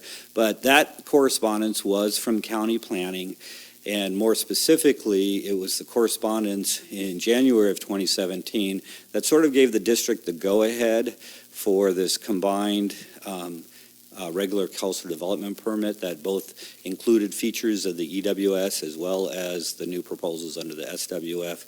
The county was saying, yes, that's fine to go ahead with that approach, which is what the district did. But the county also said in that correspondence that please understand the SWF and the potential growth-inducing aspects of the SWF is going to require more evaluation by the county in comparison to just the emergency project, and could require more time and more studies. And so hopefully that provides some clarification on the quote from January of 2017 on the county. And with that, I'd be glad to answer any questions. All right, thank you. I think the objective here is to just give any direction that the board wants to at all about going forward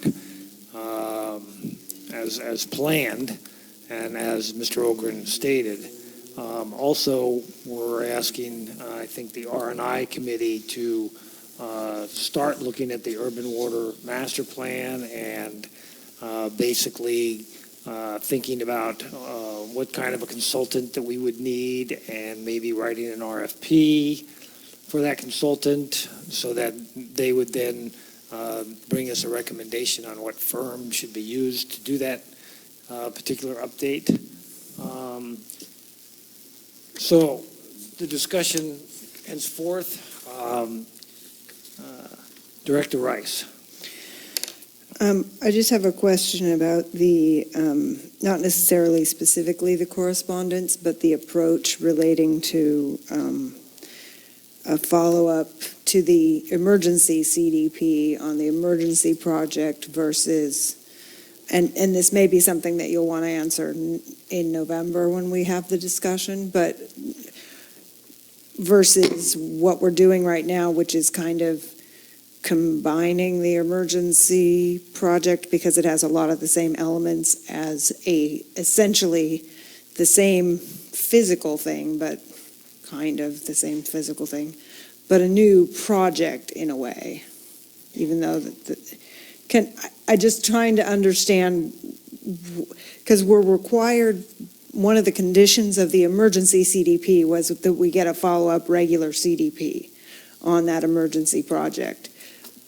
But now we have a different project because of some changes that were required by the regional board. And I realize there's a lot of complicating factors, but I believe back in 2017, when I went to a meeting with the county, I asked the question, well, why are we not just doing a regular CDP follow-up on the emergency? And then if we need to get a new one for a different project that's now the sustainable, I don't know. You maybe can't answer that because I don't even know if I have a real question in there. I'm trying to get clarity on where the hang-up seems to be happening and if we need to be looking at a different approach. Okay, so the SEIR was structured both, with the idea of what was the original emergency project, that includes elements of what's being taken out because of the impoundment basin, the cease and desist order. What else was modified, and because that impoundment basin was modified in the SEIR to be basically a storage facility, and then what new facilities are being proposed, which is the surface water treatment plant and the biggest primary facility, I guess, and other smaller facilities. So the SEIR did take what was the original emergency project and then start to evaluate all the changes and coming up with what it ended up being the SWF. That's sort of the status right now in terms of the application. The board's discretion on how to move forward is the bigger question, right? Do you want to maintain consistency, what was already applied? Do you see things for, changes? I don't want to hint at any recommendations right now, but that morphed project is what was analyzed in the SEIR and is the basis for the application that's been filed so far.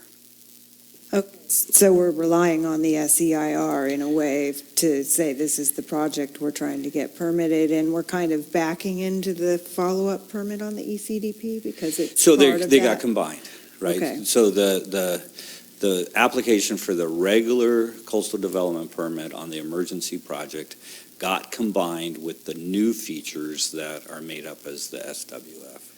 And that's partly as a function of what was described in the SEIR? Yes, that is a function of what was described in the Okay. SEIR. Thank you. That helps me understand a little better. I don't know if it helps Well, anybody there's else. also been sort of but- that community question out there, why did the name change from EWS to SWF? And the fact is that the project changed. Right. Director Howell. Thank you, Mr. Ogren. I think this last discussion clarifies something that I've been kind of thinking all along, which is that the reason that we do not presently have a regular permit is because of the change. That is to say, had we stuck with an emergency use and not gone to the SWF, it's entirely possible we would have a permit right now. That's the impression I get. Now, I may be wrong, but from what I'm hearing is that, and this is just me talking, and not only as a director, but as a citizen of this community, it does seem to me, and I have to say it, and I've said it before, some of you are tired of, and I've been quiet about this for a while, but to me, it is the overreaching of previous boards which has caused the delay of this permit. That what the community originally agreed to was an emergency permit, and had that proceeded in that way, I may be wrong, but it does seem to me that a significant part of the delay is related to the fact that the project changed. Now, having said that, I'm going to say something else, and then you won't hear me from this for a while. I am having a serious problem with the nomenclature that's being used for two reasons. One, as I've said before, sustainable is a meaningless word unless there is a context. And right now, there is no evidence that what we have out there is sustainable in any way, shape, or form. So I think a more productive way of looking at this would be to devise, and so I'm going to just set this out and let it percolate. We have a plant out there. It is in fact licensed to be a groundwater reclamation facility. If I remember correctly, that is the term on the license. Now, we could say that this groundwater reclamation facility is one component of a hoped to be sustainable water facility, but in and of itself it is not. And so I think the better way that this community might view this, and what this board might want to consider doing, is as we move forward, it is definitely this board's job, as I understand it, to look for a sustainable water supply for this community. That's what we're supposed to be helping to provide this community with water. That's a perfectly legitimate thing to be doing. What I think is perhaps a mistake is to call what we have the sustainable facility. It isn't. But maybe we need to be thinking, and this is a question to the resource and infrastructure folks, what do we need? What additional things do we need to have a sustainable water facility? Maybe that's where, so if this were regarded as one component of an yet to be built or yet to be created SWF, I really think it might help both the community discussions and possibly with our getting of this permit. That's my opinion. And I won't say another word about it, at least for another month. Mr. Ogren. Well, certainly words do matter, Director Howell. I kind of look at everything there as the San Simeon Creek resource site, everything from the well fields to the reclamation and everything else. It's it falls sort of some of the semantics of sustainability, but it is a big resource site, and clearly both coastal resources and the resources necessary for Cambria are at that same spot. With respect to your first comment regarding if the regular coastal development permit had only focused on the emergency project, I might phrase that a little bit differently, which is that we would not be in the complexities of what we're in right now. But there's still really, clear coastal resource issues associated with the emergency project. So to draw the conclusion that would have its final regular coastal development permit. I think it's more likely, but the certainty there, considering coastal resources, is a conclusion that is yet to, be reached. Okay. Can I follow up on that, just being the board member who was here at the time? The project changed not due to overreach, but due to the realities on the ground. This district did things backward because we were in a drought emergency, which means that as they were going along and building the thing, some changes had to be done, both because of the resource agencies that make sure that we're doing things appropriately, like the regional board and the coastal commission, but also because the realities of the site, the resource site, made a difference. And when the board initially, we were looking at a mitigated negative declaration, and the board made a decision to say, look, go back, we want a full EIR, which is a higher level of analysis of the impacts of the project.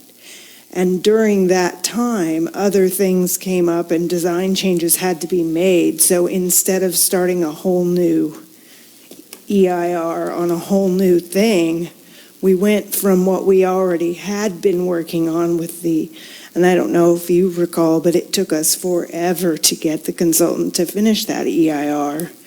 So I think that it was not necessarily due to overreach it's due to more the timing. It wasn't done in the order that normally things would happen. Normally we wouldn't have broken ground and discovered those changes that had to be made. So I think that this combined situation with the EWS and the sustainable water facility or reliable water system, I think it should all be incorporated with everything since it's a reclamation facility. But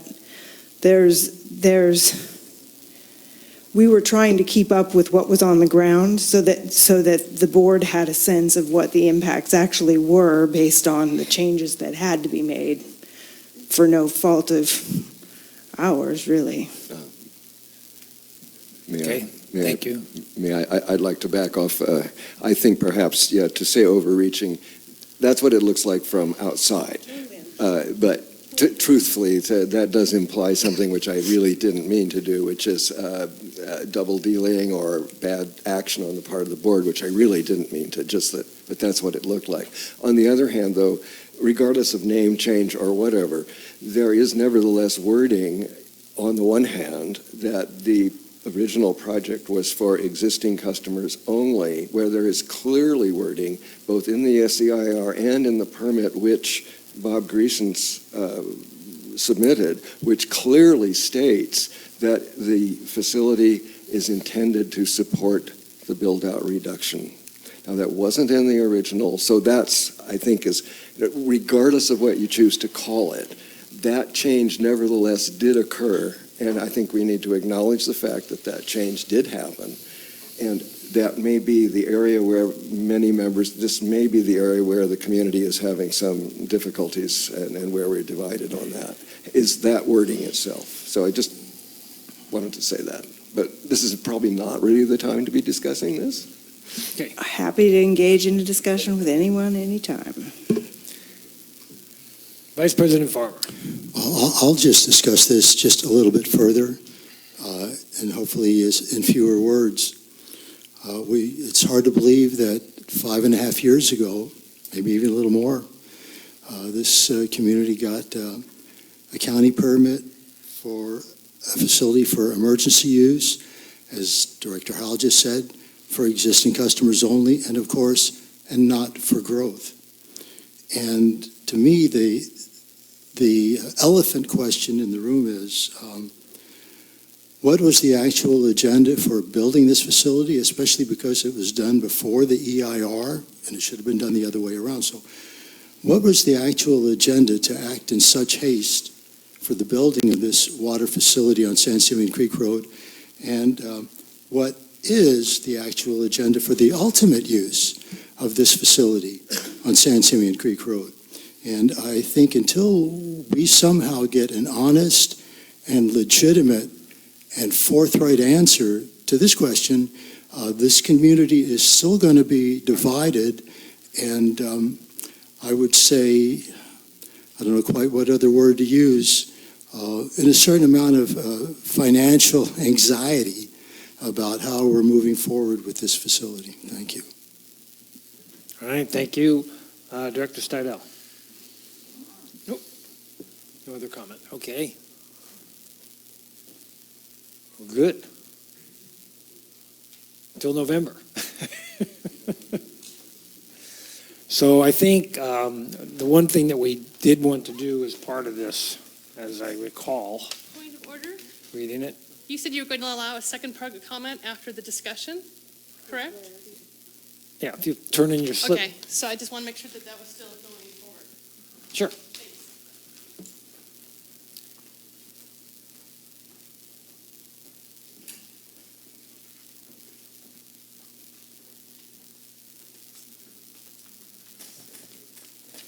All right, now, Ms. Richards, would you like to say something? Yes, sir.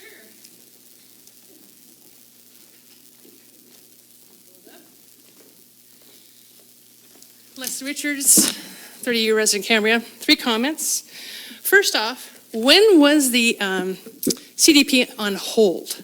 This is the first time I've ever heard that our actual application was, quote, on hold. It's been on hold since 2017.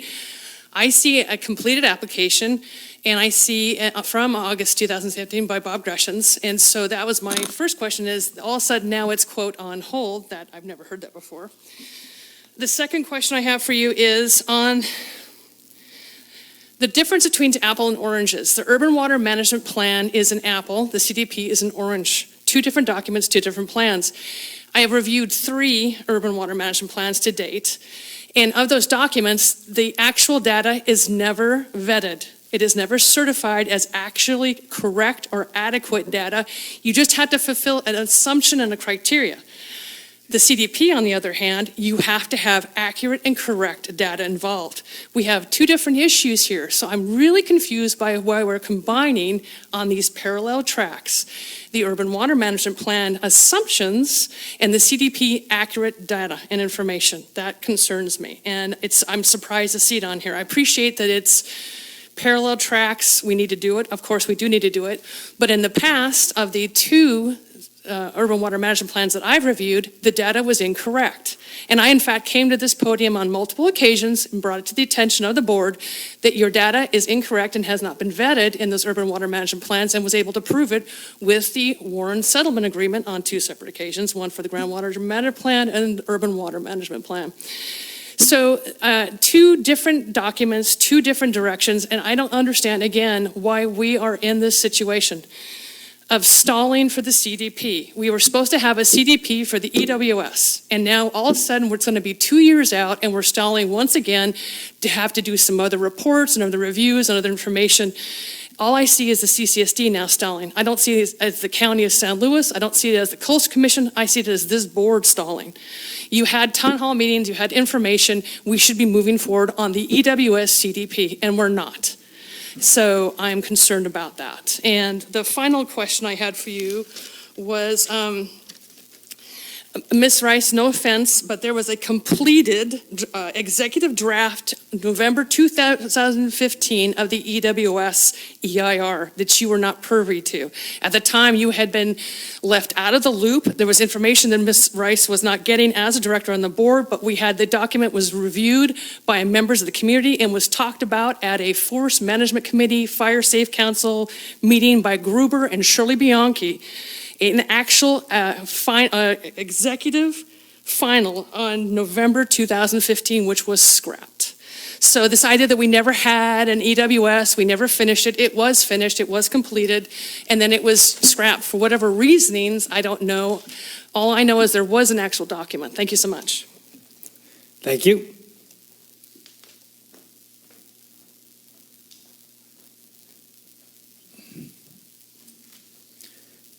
Okay. First off, well, let's move along. So are we okay with making a recommendation to the R&I committee to have them start looking at the urban water master plan. Okay, and looking at what needs to be done, not digging into rewriting it themselves, but actually, do we need a consultant? What kind of consultant do we need, and going forth on that? Yes, Vice President Farmer. Well, since I am the chair, I guess we'll discuss that at our next R&I meeting. Okay, but do we need a motion to direct them to do that? I believe we do, no? No, just it's not set up for consensus? action. Okay, we have consensus. Director Rice. I've got the three questions that Ms. Richards just asked, and I will make sure that we get some responses on those. One thing I did want to make note of, and please correct me if I'm wrong, Mr. Ogren, but I think if we have our CDP and the Urban Water Management Plan, they should be relying on the same data, and since the data in the CDP has to be accurate, that means that we can rely on more, hopefully more, on the accuracy in the Urban Water Management Plan data. Yeah, they come off same source data. And during the town hall meeting especially, there was comments and we were talking about the different analyses that related back to the 2015 Urban Water Management Plan and some of the questions there. So I think, the idea is this time around, both of them need to be highly accurate. And then maybe in November, we can talk about the on-hold issue. Real quickly, the CDP application, after the January 2017 correspondence from the county, they also set a deadline, and I can't remember if it was end of February or end of March, that says that the application for the regular coastal development permit needs to be filed now. So Bob Grayson's filed it, again, February or March 2017. The SEIR was certified, findings and everything, in July of 2017. Some of the subsequent conversation with the county was, for example, the need for a feasibility study. And so that was prepared. And we need to confirm with the county what other things, may they think needs follow-up before, the district asks them to move forward with the application. Okay, very good. Director Howell, you have a comment? I think if the question is that we're asked for direction for staff and committee to go forward on a parallel path, is that really, I think it's a very good idea. They do depend upon each other, and you certainly don't want to single thread it where you do one and then the other. We'll be long gone and we'll still be working on it. So, I think they do need to work. There's been some concern in the community that these are being combined due to other reasons, but I think it's simply a very practical matter, considering that we have only a limited number of people and we have limited time. It makes perfect sense to go forward as proposed, I think.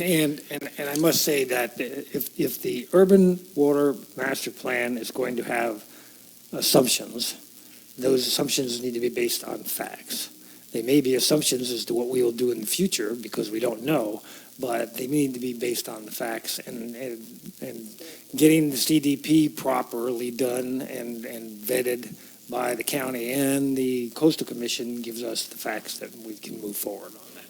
So that makes sense to me. All right. Are we good to move on? Or? Oh, last comment. As a possible future agenda item related to this, it seems to me we are still missing one town hall meeting. We had the one where we explained to everybody what was happening and we allowed limited public comment.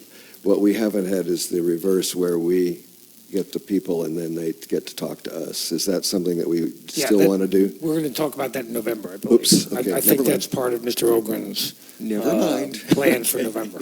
Good, Okay. thanks. I just was kind of knowing where we were on that. Good. All right. We're at 2 hours. Does anybody need a break, or should we just plow? We do need a 5-minute break, all right? We're going to be 5 minutes. We'll be back in our chairs, ready to go at 10 minutes after. Thank you.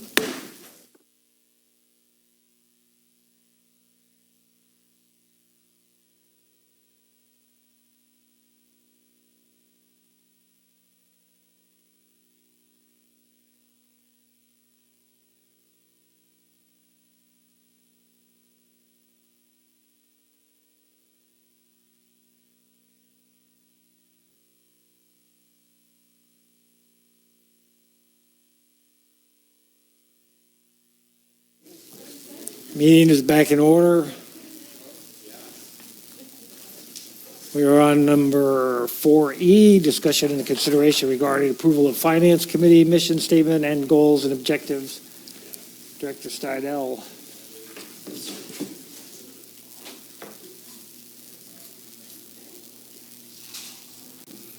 Do you want to give us a brief synopsis here, and then we can approve these? These are the mission statement and the goals and mission statement and goals and objectives for the Finance Committee.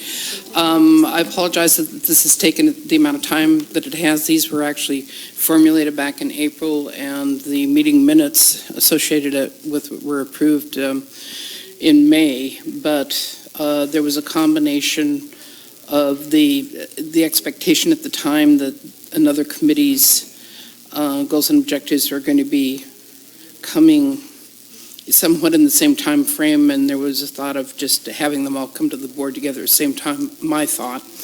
The other thing is that then it started to push into the whole budget process time, and the board itself was using its time in more important ways at the moment. So, so mission statement. Very simple and straightforward.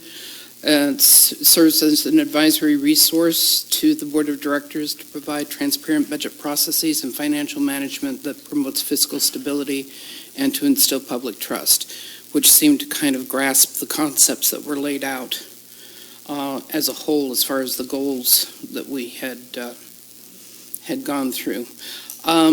There were 3 goals that were identified as part of the goals and objectives portion.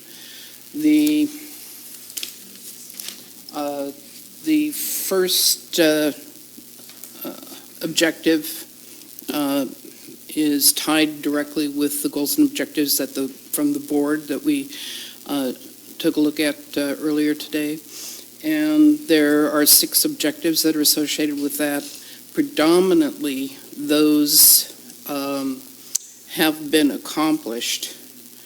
My expectation is that we would look at goals and objectives on a yearly basis and get the flow down from the board about some expectations and keep some of these rolling forward, but probably just adding new ones for the content and support that would be required next time around.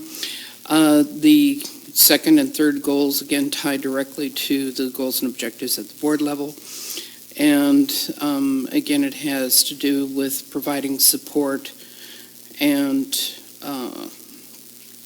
taking a look at different policies, financial policies, that may come to the board either as a referral out of policy or something that's defined specifically and directed from the board.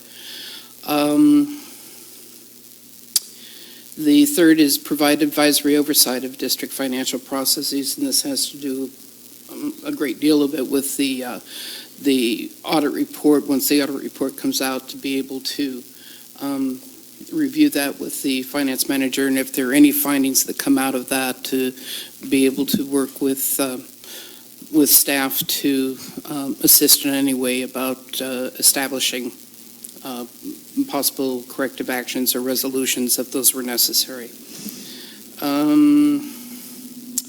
A lot of it's still beyond with the accepted accounting practices and the initiation and closeout of the processes. A lot of that really has to do with not so much that we're coming in like Big Brother and taking a look at anything, but it's possible that as part of the audit report, there may be actions that come out of an audit report that might address some of those kinds of things. So this is just putting that kind of statement in there. And then the district fee schedules, we have discussed that fully before, so I don't think we need to take any more time to that. So that is what the committee would like to bring to the board for their acceptance. Okay. Director Rice? How often do you anticipate reviewing these and updating this? Is it the annual or? As far as updating them, yes, on an annual basis, because again, it'd be a flow down from things that For the may be goals. defined from goals and objectives from the board. Okay. Some of the obvious things will be a carryover on a period-to-period basis. And sometimes when people talk financial stuff, even though I've worked in that for like nearly 10 years, my eyes just glaze over, and I don't understand that at all. I appreciate that the Finance Committee is going to look at the audit and work with staff. I think it would be helpful to, when there is something that requires corrective action, to have it explained to the board, because some other people on the board might be financial geniuses, but sometimes, I know before I was on the board, in my first few years on the board, some of the terms and things that were in that, even just the fact that it's a non-qualified opinion is a good thing. Mm-hmm. Having those things explained to the public, and because one of our primary responsibilities is our fiduciary responsibility for the district. So being able to understand, and sorry, I'm a teacher, so I guess I'm trying to get, when we get those, if there's something that maybe needs some additional clarity for the board, because we aren't necessarily financial geniuses like a lot of the folks on your committee are. I think your comments are very apropos, and it's easy when the subject matter is familiar to you that you kind of provide information with the expectation that somehow that is actually communicating a piece of information that's of value to the people receiving it. So I understand what you're saying completely. And my expectation as far as the audit report is that the Finance Committee would be involved in the same way that they did with the budget, that it's a review mechanism and process, and if there are recommendations that the Finance Committee would be bringing to the board as a function of having taken a look at that process and had the conversation with staff, then that would be the case. We have Does the that make same sense? understanding, yes, Okay. we do. Thank you very much for that clarity. All right, do I have a motion to approve the document? Yeah, so move. Second. We have a motion and a second. Could we have a roll call vote, please? Director Howe? Aye. Director Rice? Aye. Director Stidel? Aye. Vice President Farmer? Aye. President Pearson? Aye. All right, we now move on to item number 5A, and I will officially open the public hearing in accordance with the requirements of Proposition 218 on the proposed rate increase for Mission Country disposal for solid waste collection and disposal services, and consideration to adopt the Resolution 37-2019 establishing said rate increases. We have two items from the public. There's a public hearing. Two people would like to speak on this, Ms. Valens and Mr. Archer. Ms. Valens will be first. Did you want a brief staff report? Oh, I'm sorry. Yes, I'm sorry. Very brief. Members of the board, this is a public hearing required under Proposition 218 to consider protests that the districts received against the proposed 25.31% increase in the solid waste collection and disposal rates. It's recommended you open the public hearing, which you've done. You consider any comments and additional protests that are submitted. At the conclusion of the hearing, the protest official, in this case Deputy Clerk Haley Dodson, she'll tabulate the protests and announce the results. If there's a majority protest, which in this case is 1,993 protests, then there will be a majority protest, and you will be precluded from looking at or considering the resolution on the rate increase. If there's not, then we recommend you consider approval of Resolution 37-2019. With that, turn it back to you. Thank you. All right, I now have three slips. Ms. Valens, do you want to start, please? Followed by Mr. Archer, followed by Mr. McKinnon. Hello, my name is Lori Valens, and I've been a permanent resident and homeowner in Cambria for more than 25 years. I'm up here to voice my opposition to the 25% increase. I think that 25% is just too much. When was the last time any of you had a 25% increase in your income? I reached out and asked people I know in San Luis Obispo, Morro Bay, Los Osos, what they pay for comparable service that I pay, and in all the cases, they pay considerably less. I think it's a reasonable assumption that the general manager of CCSD would have done an analysis to see what other areas pay, and that he would have also concluded we pay more. So I wanted to ask the board, why don't you recognize that 25% is just too much in one fell swoop? And regardless of the justifications or needs, an increase that would be commensurate with something reasonable perhaps could be considered. Thank you. Thank you. Mr. Archer? Donald Archer, Cambria.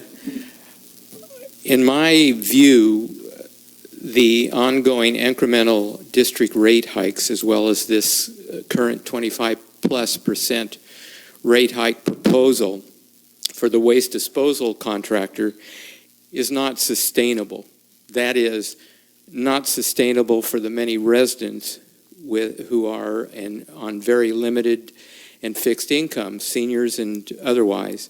For those relying on Social Security benefits, this year's long past due COLA increase of 2.8% was immediately eaten up by the rise in Medicare Part B premiums. It was just announced that next year's COLA increase will be only 1.6%, less than the overall rate of inflation of 1.8%. Because of my own personal concerns about proposed rate increases, I, along with a couple of other individuals, made available to residents Proposition 218 protest forms. Whether through complacency, ignorance, or inadequate public notice, it struck me how many residents were unaware of the increase itself, let alone the magnitude. Whether it's, I have no idea how many protests have been received, but I can guarantee that it doesn't adequately represent the true number of residents that are concerned or will be concerned when they get their rate increase. The district's water and rate adjustment, furthermore, the district's water rate adjustment assistance for low-income residents is inadequate, and it doesn't cover the very expensive wastewater and sewage fees, or will it cover the proposed waste rate increase? There are no doubt many members of the community who will feel little pain in paying for these rate increases. If they have the means and willingness to pay for those substantial increases, great. However, many low-income and fixed-income individuals, families don't. We can be sure that these increases will not be the last. In making its decision, the board must consider what will be done to mitigate this unsustainable pressure. Otherwise, Cambria will become an unrecognizable paradise that will be populated only by the wealthy, young or old. That isn't a Cambria that I would look forward to or could afford. Thank you. Thank you. Mr. McKinnon.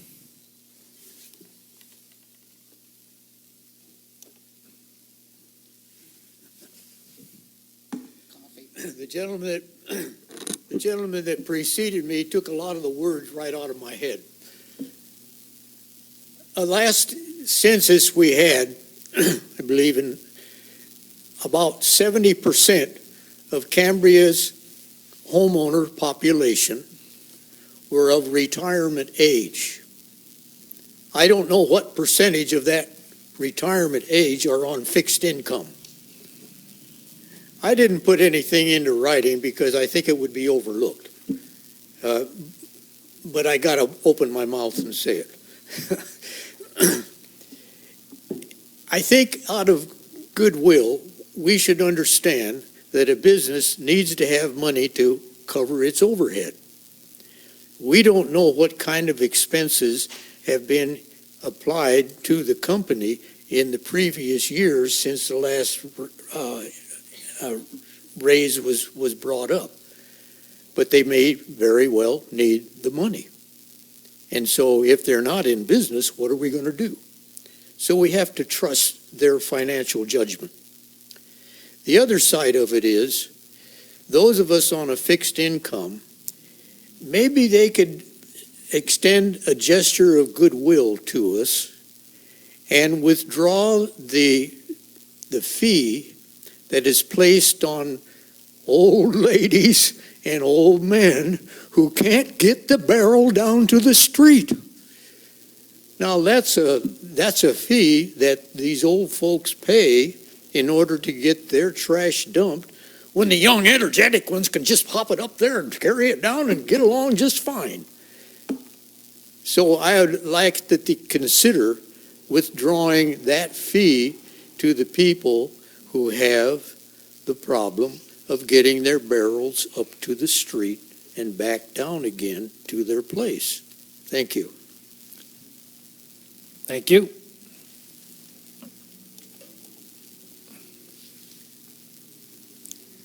Mr. Carmel, we now ask. Did you want me to address any of those issues? Yes, sure. Go ahead. Well, with respect to not approving the proposed 25.31% increase, the rate methodology is spelled out in our franchise agreement very specifically. They comply with that methodology because we had it audited by Bill Statler, you remember. So we're kind of contractually bound to consider their rate increase. That's one. And then the second issue was a rate study to see where we fit within the community. And as you'll recall, Statler also had one of those. And even after the increase, we were towards the middle-low, countywide, we were towards the middle-low end of that study. So for what it's worth, those are responses to those comments. Okay, very good. The other one that came up was lack of knowledge. I believe there was a notice in everybody's bill of exactly what was going to happen. Is that true? Yes, there was a separate 218 notice that explained exactly what the rate increase was. I have one with me if you'd like to look at it. Okay.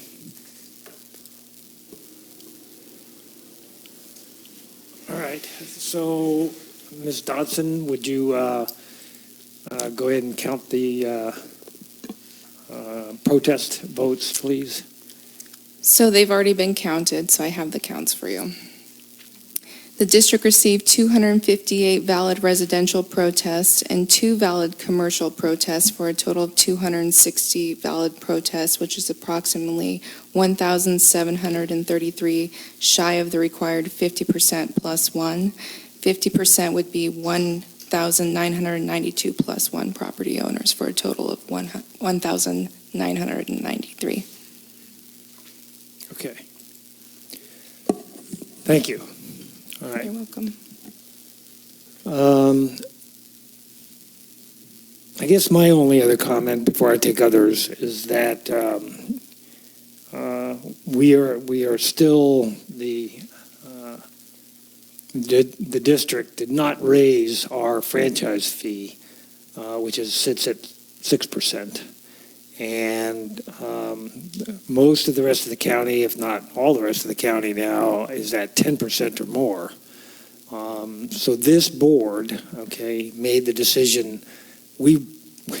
And the general manager can tell you, and the finance manager can tell you, we would really like to have that money because we could use it to help do things in the community, like fix up the vets hall, and take care of more parks and recreation, take care of the ranch better, do the things that we really, really need to do. But we decided as a board, 5-0, not to do that, not to pile on, because we recognize how much this does impact those people out in the community. And so we backed off and we said, no, we're not going to raise that to 10%. We would really like to have that money. It would really help us out, but we did not do that. Other comments from members of the board before we take a vote on this? Yes, Mr. Howell. Well, you've already said much of what I wanted to say, and also Mr. Carmel, but I'm going to just read a certain portion of this, mostly for the benefit of the public, that, as Mr. Carmel said, these rates are calculated in accordance with a rate-setting methodology manual that has been under an agreement with the city of San Luis Obispo for one, and then we have entered into that agreement. It is part of our franchise agreement. And what I want to say about that is that rate-setting methodology manual specifies a certain profit that the company is allowed to get. So we are bound by that we have to allow that amount of profit. So should we reduce the rates? Should we not approve this, or should we have approved something less than what the waste management folks have asked for? That would have been reducing their profit margin. So we would, in fact, have been outside of our agreement. So I think people need to understand that we're really quite constrained as to what we can do here. Now, I would like to ask if anyone can answer this question. What would happen if, in fact, we disapproved of this and did not go forward? What will happen here in Cambria? Yeah, Mr. Does Carmel. anyone can give us some information on that? We'd be sued by Mission Country Disposal. Because we were in violation of our agreement? Right. Okay. And there's an attorney's fees provision in there, too. Oh, yeah. But further, okay, even if after that was resolved and everything, we would have to go out with an RFP for new garbage disposal services, because we're not going to pick it up ourselves, obviously, okay? Well, they'd still be under contract, but in theory. Right, but in theory, we'd have to find somebody else to do it, right? And the probability of finding somebody else to do it at a lower rate is, Or even do it. We'd all do volunteers.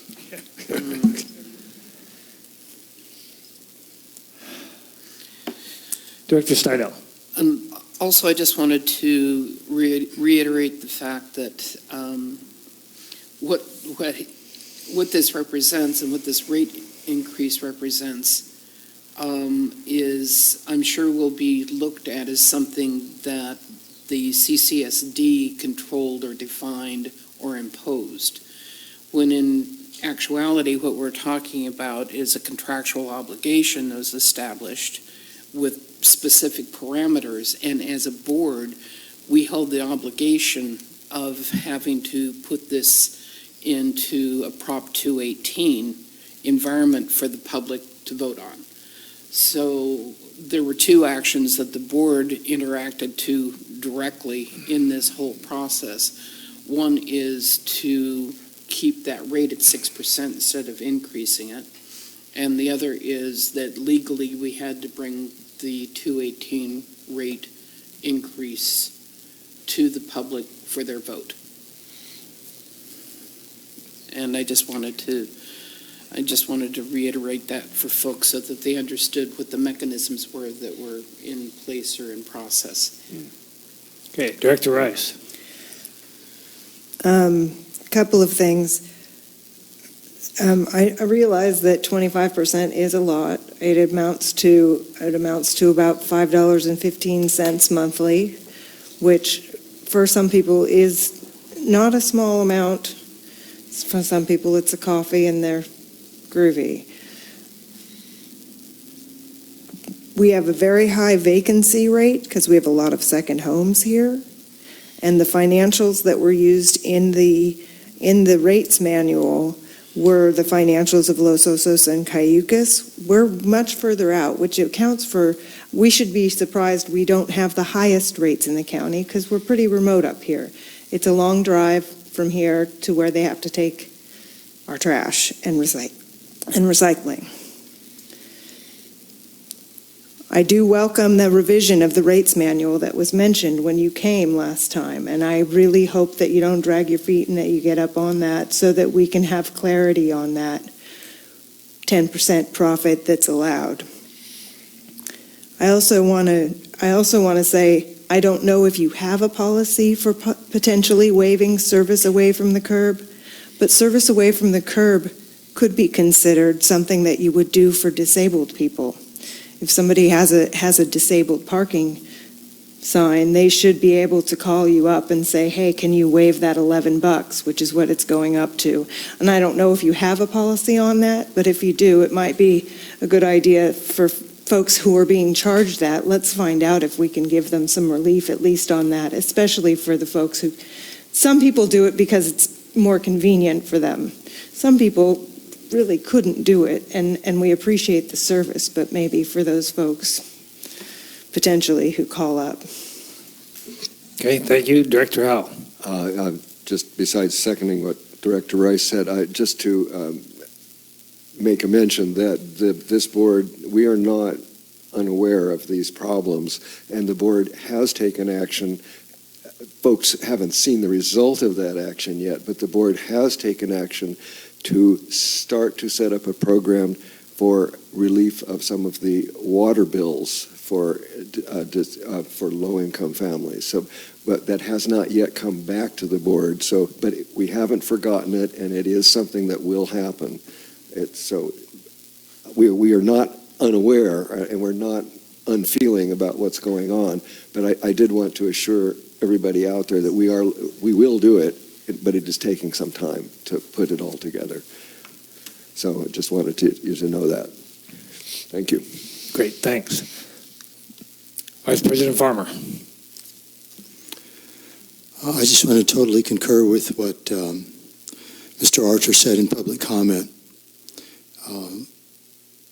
These are stressful times for folks of low income in every sense of the word. And we've become this community that's more and more divided between folks that are barely making it and folks that have as much or more than most of us need. And I'm thinking two things with regard to what's been brought up here. First, with regard to people not being able to take their trash to the curb and there being an extra fee.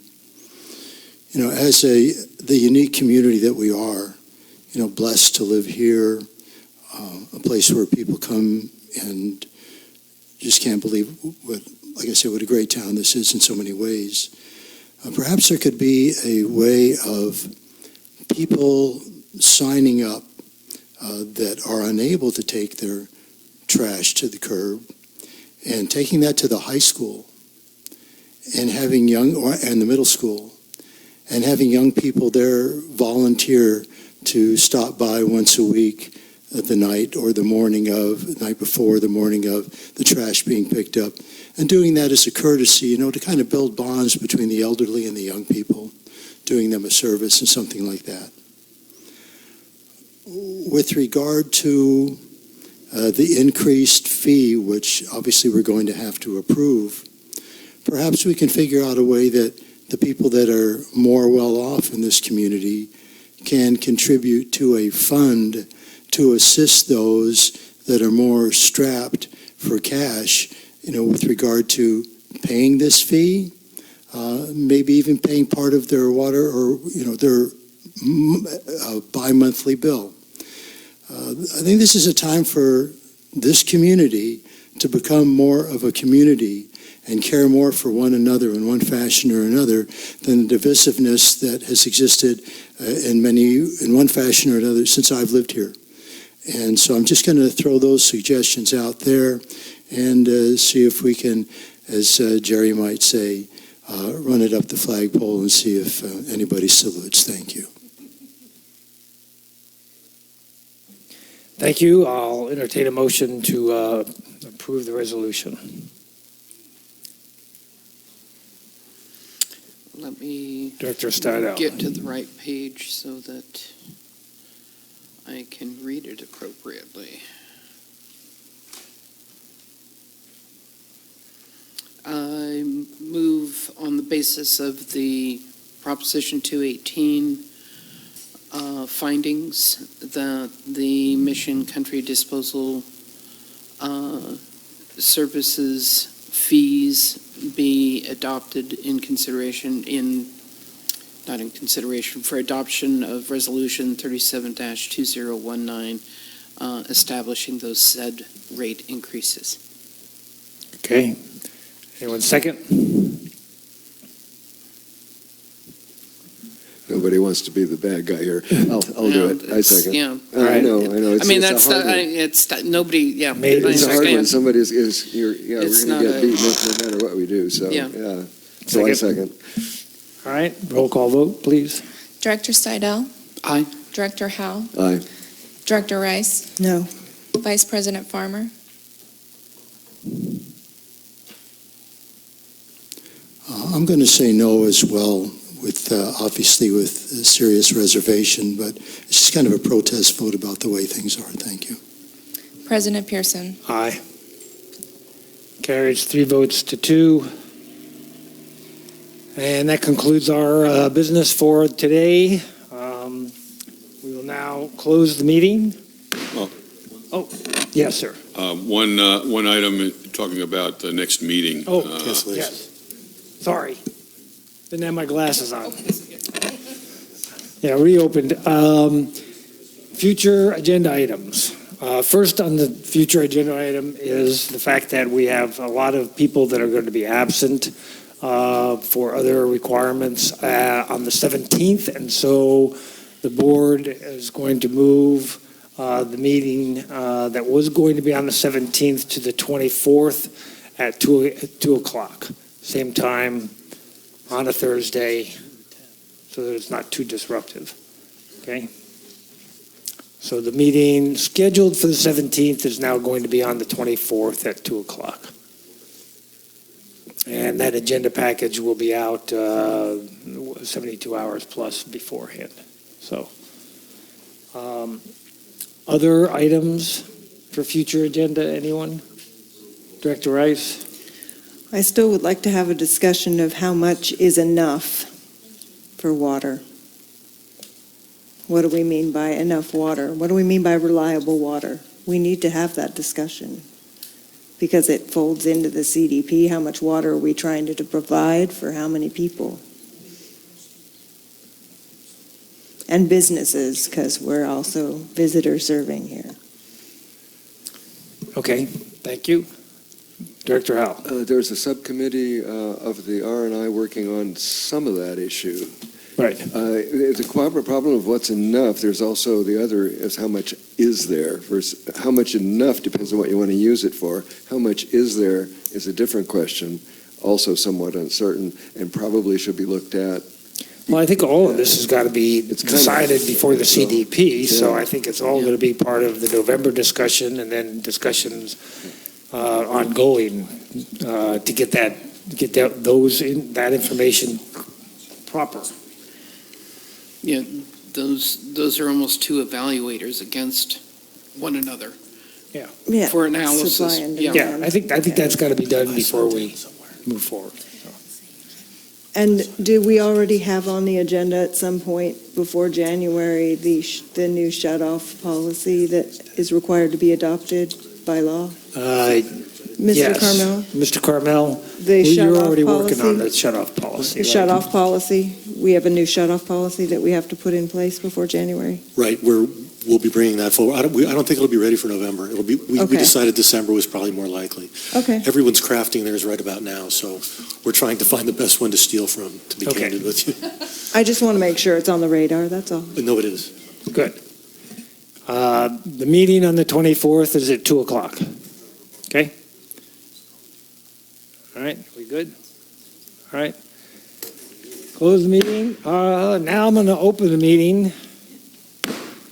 Open the closed session. Public comment on the closed session. Anyone? All right, we will now go into closed. Yes.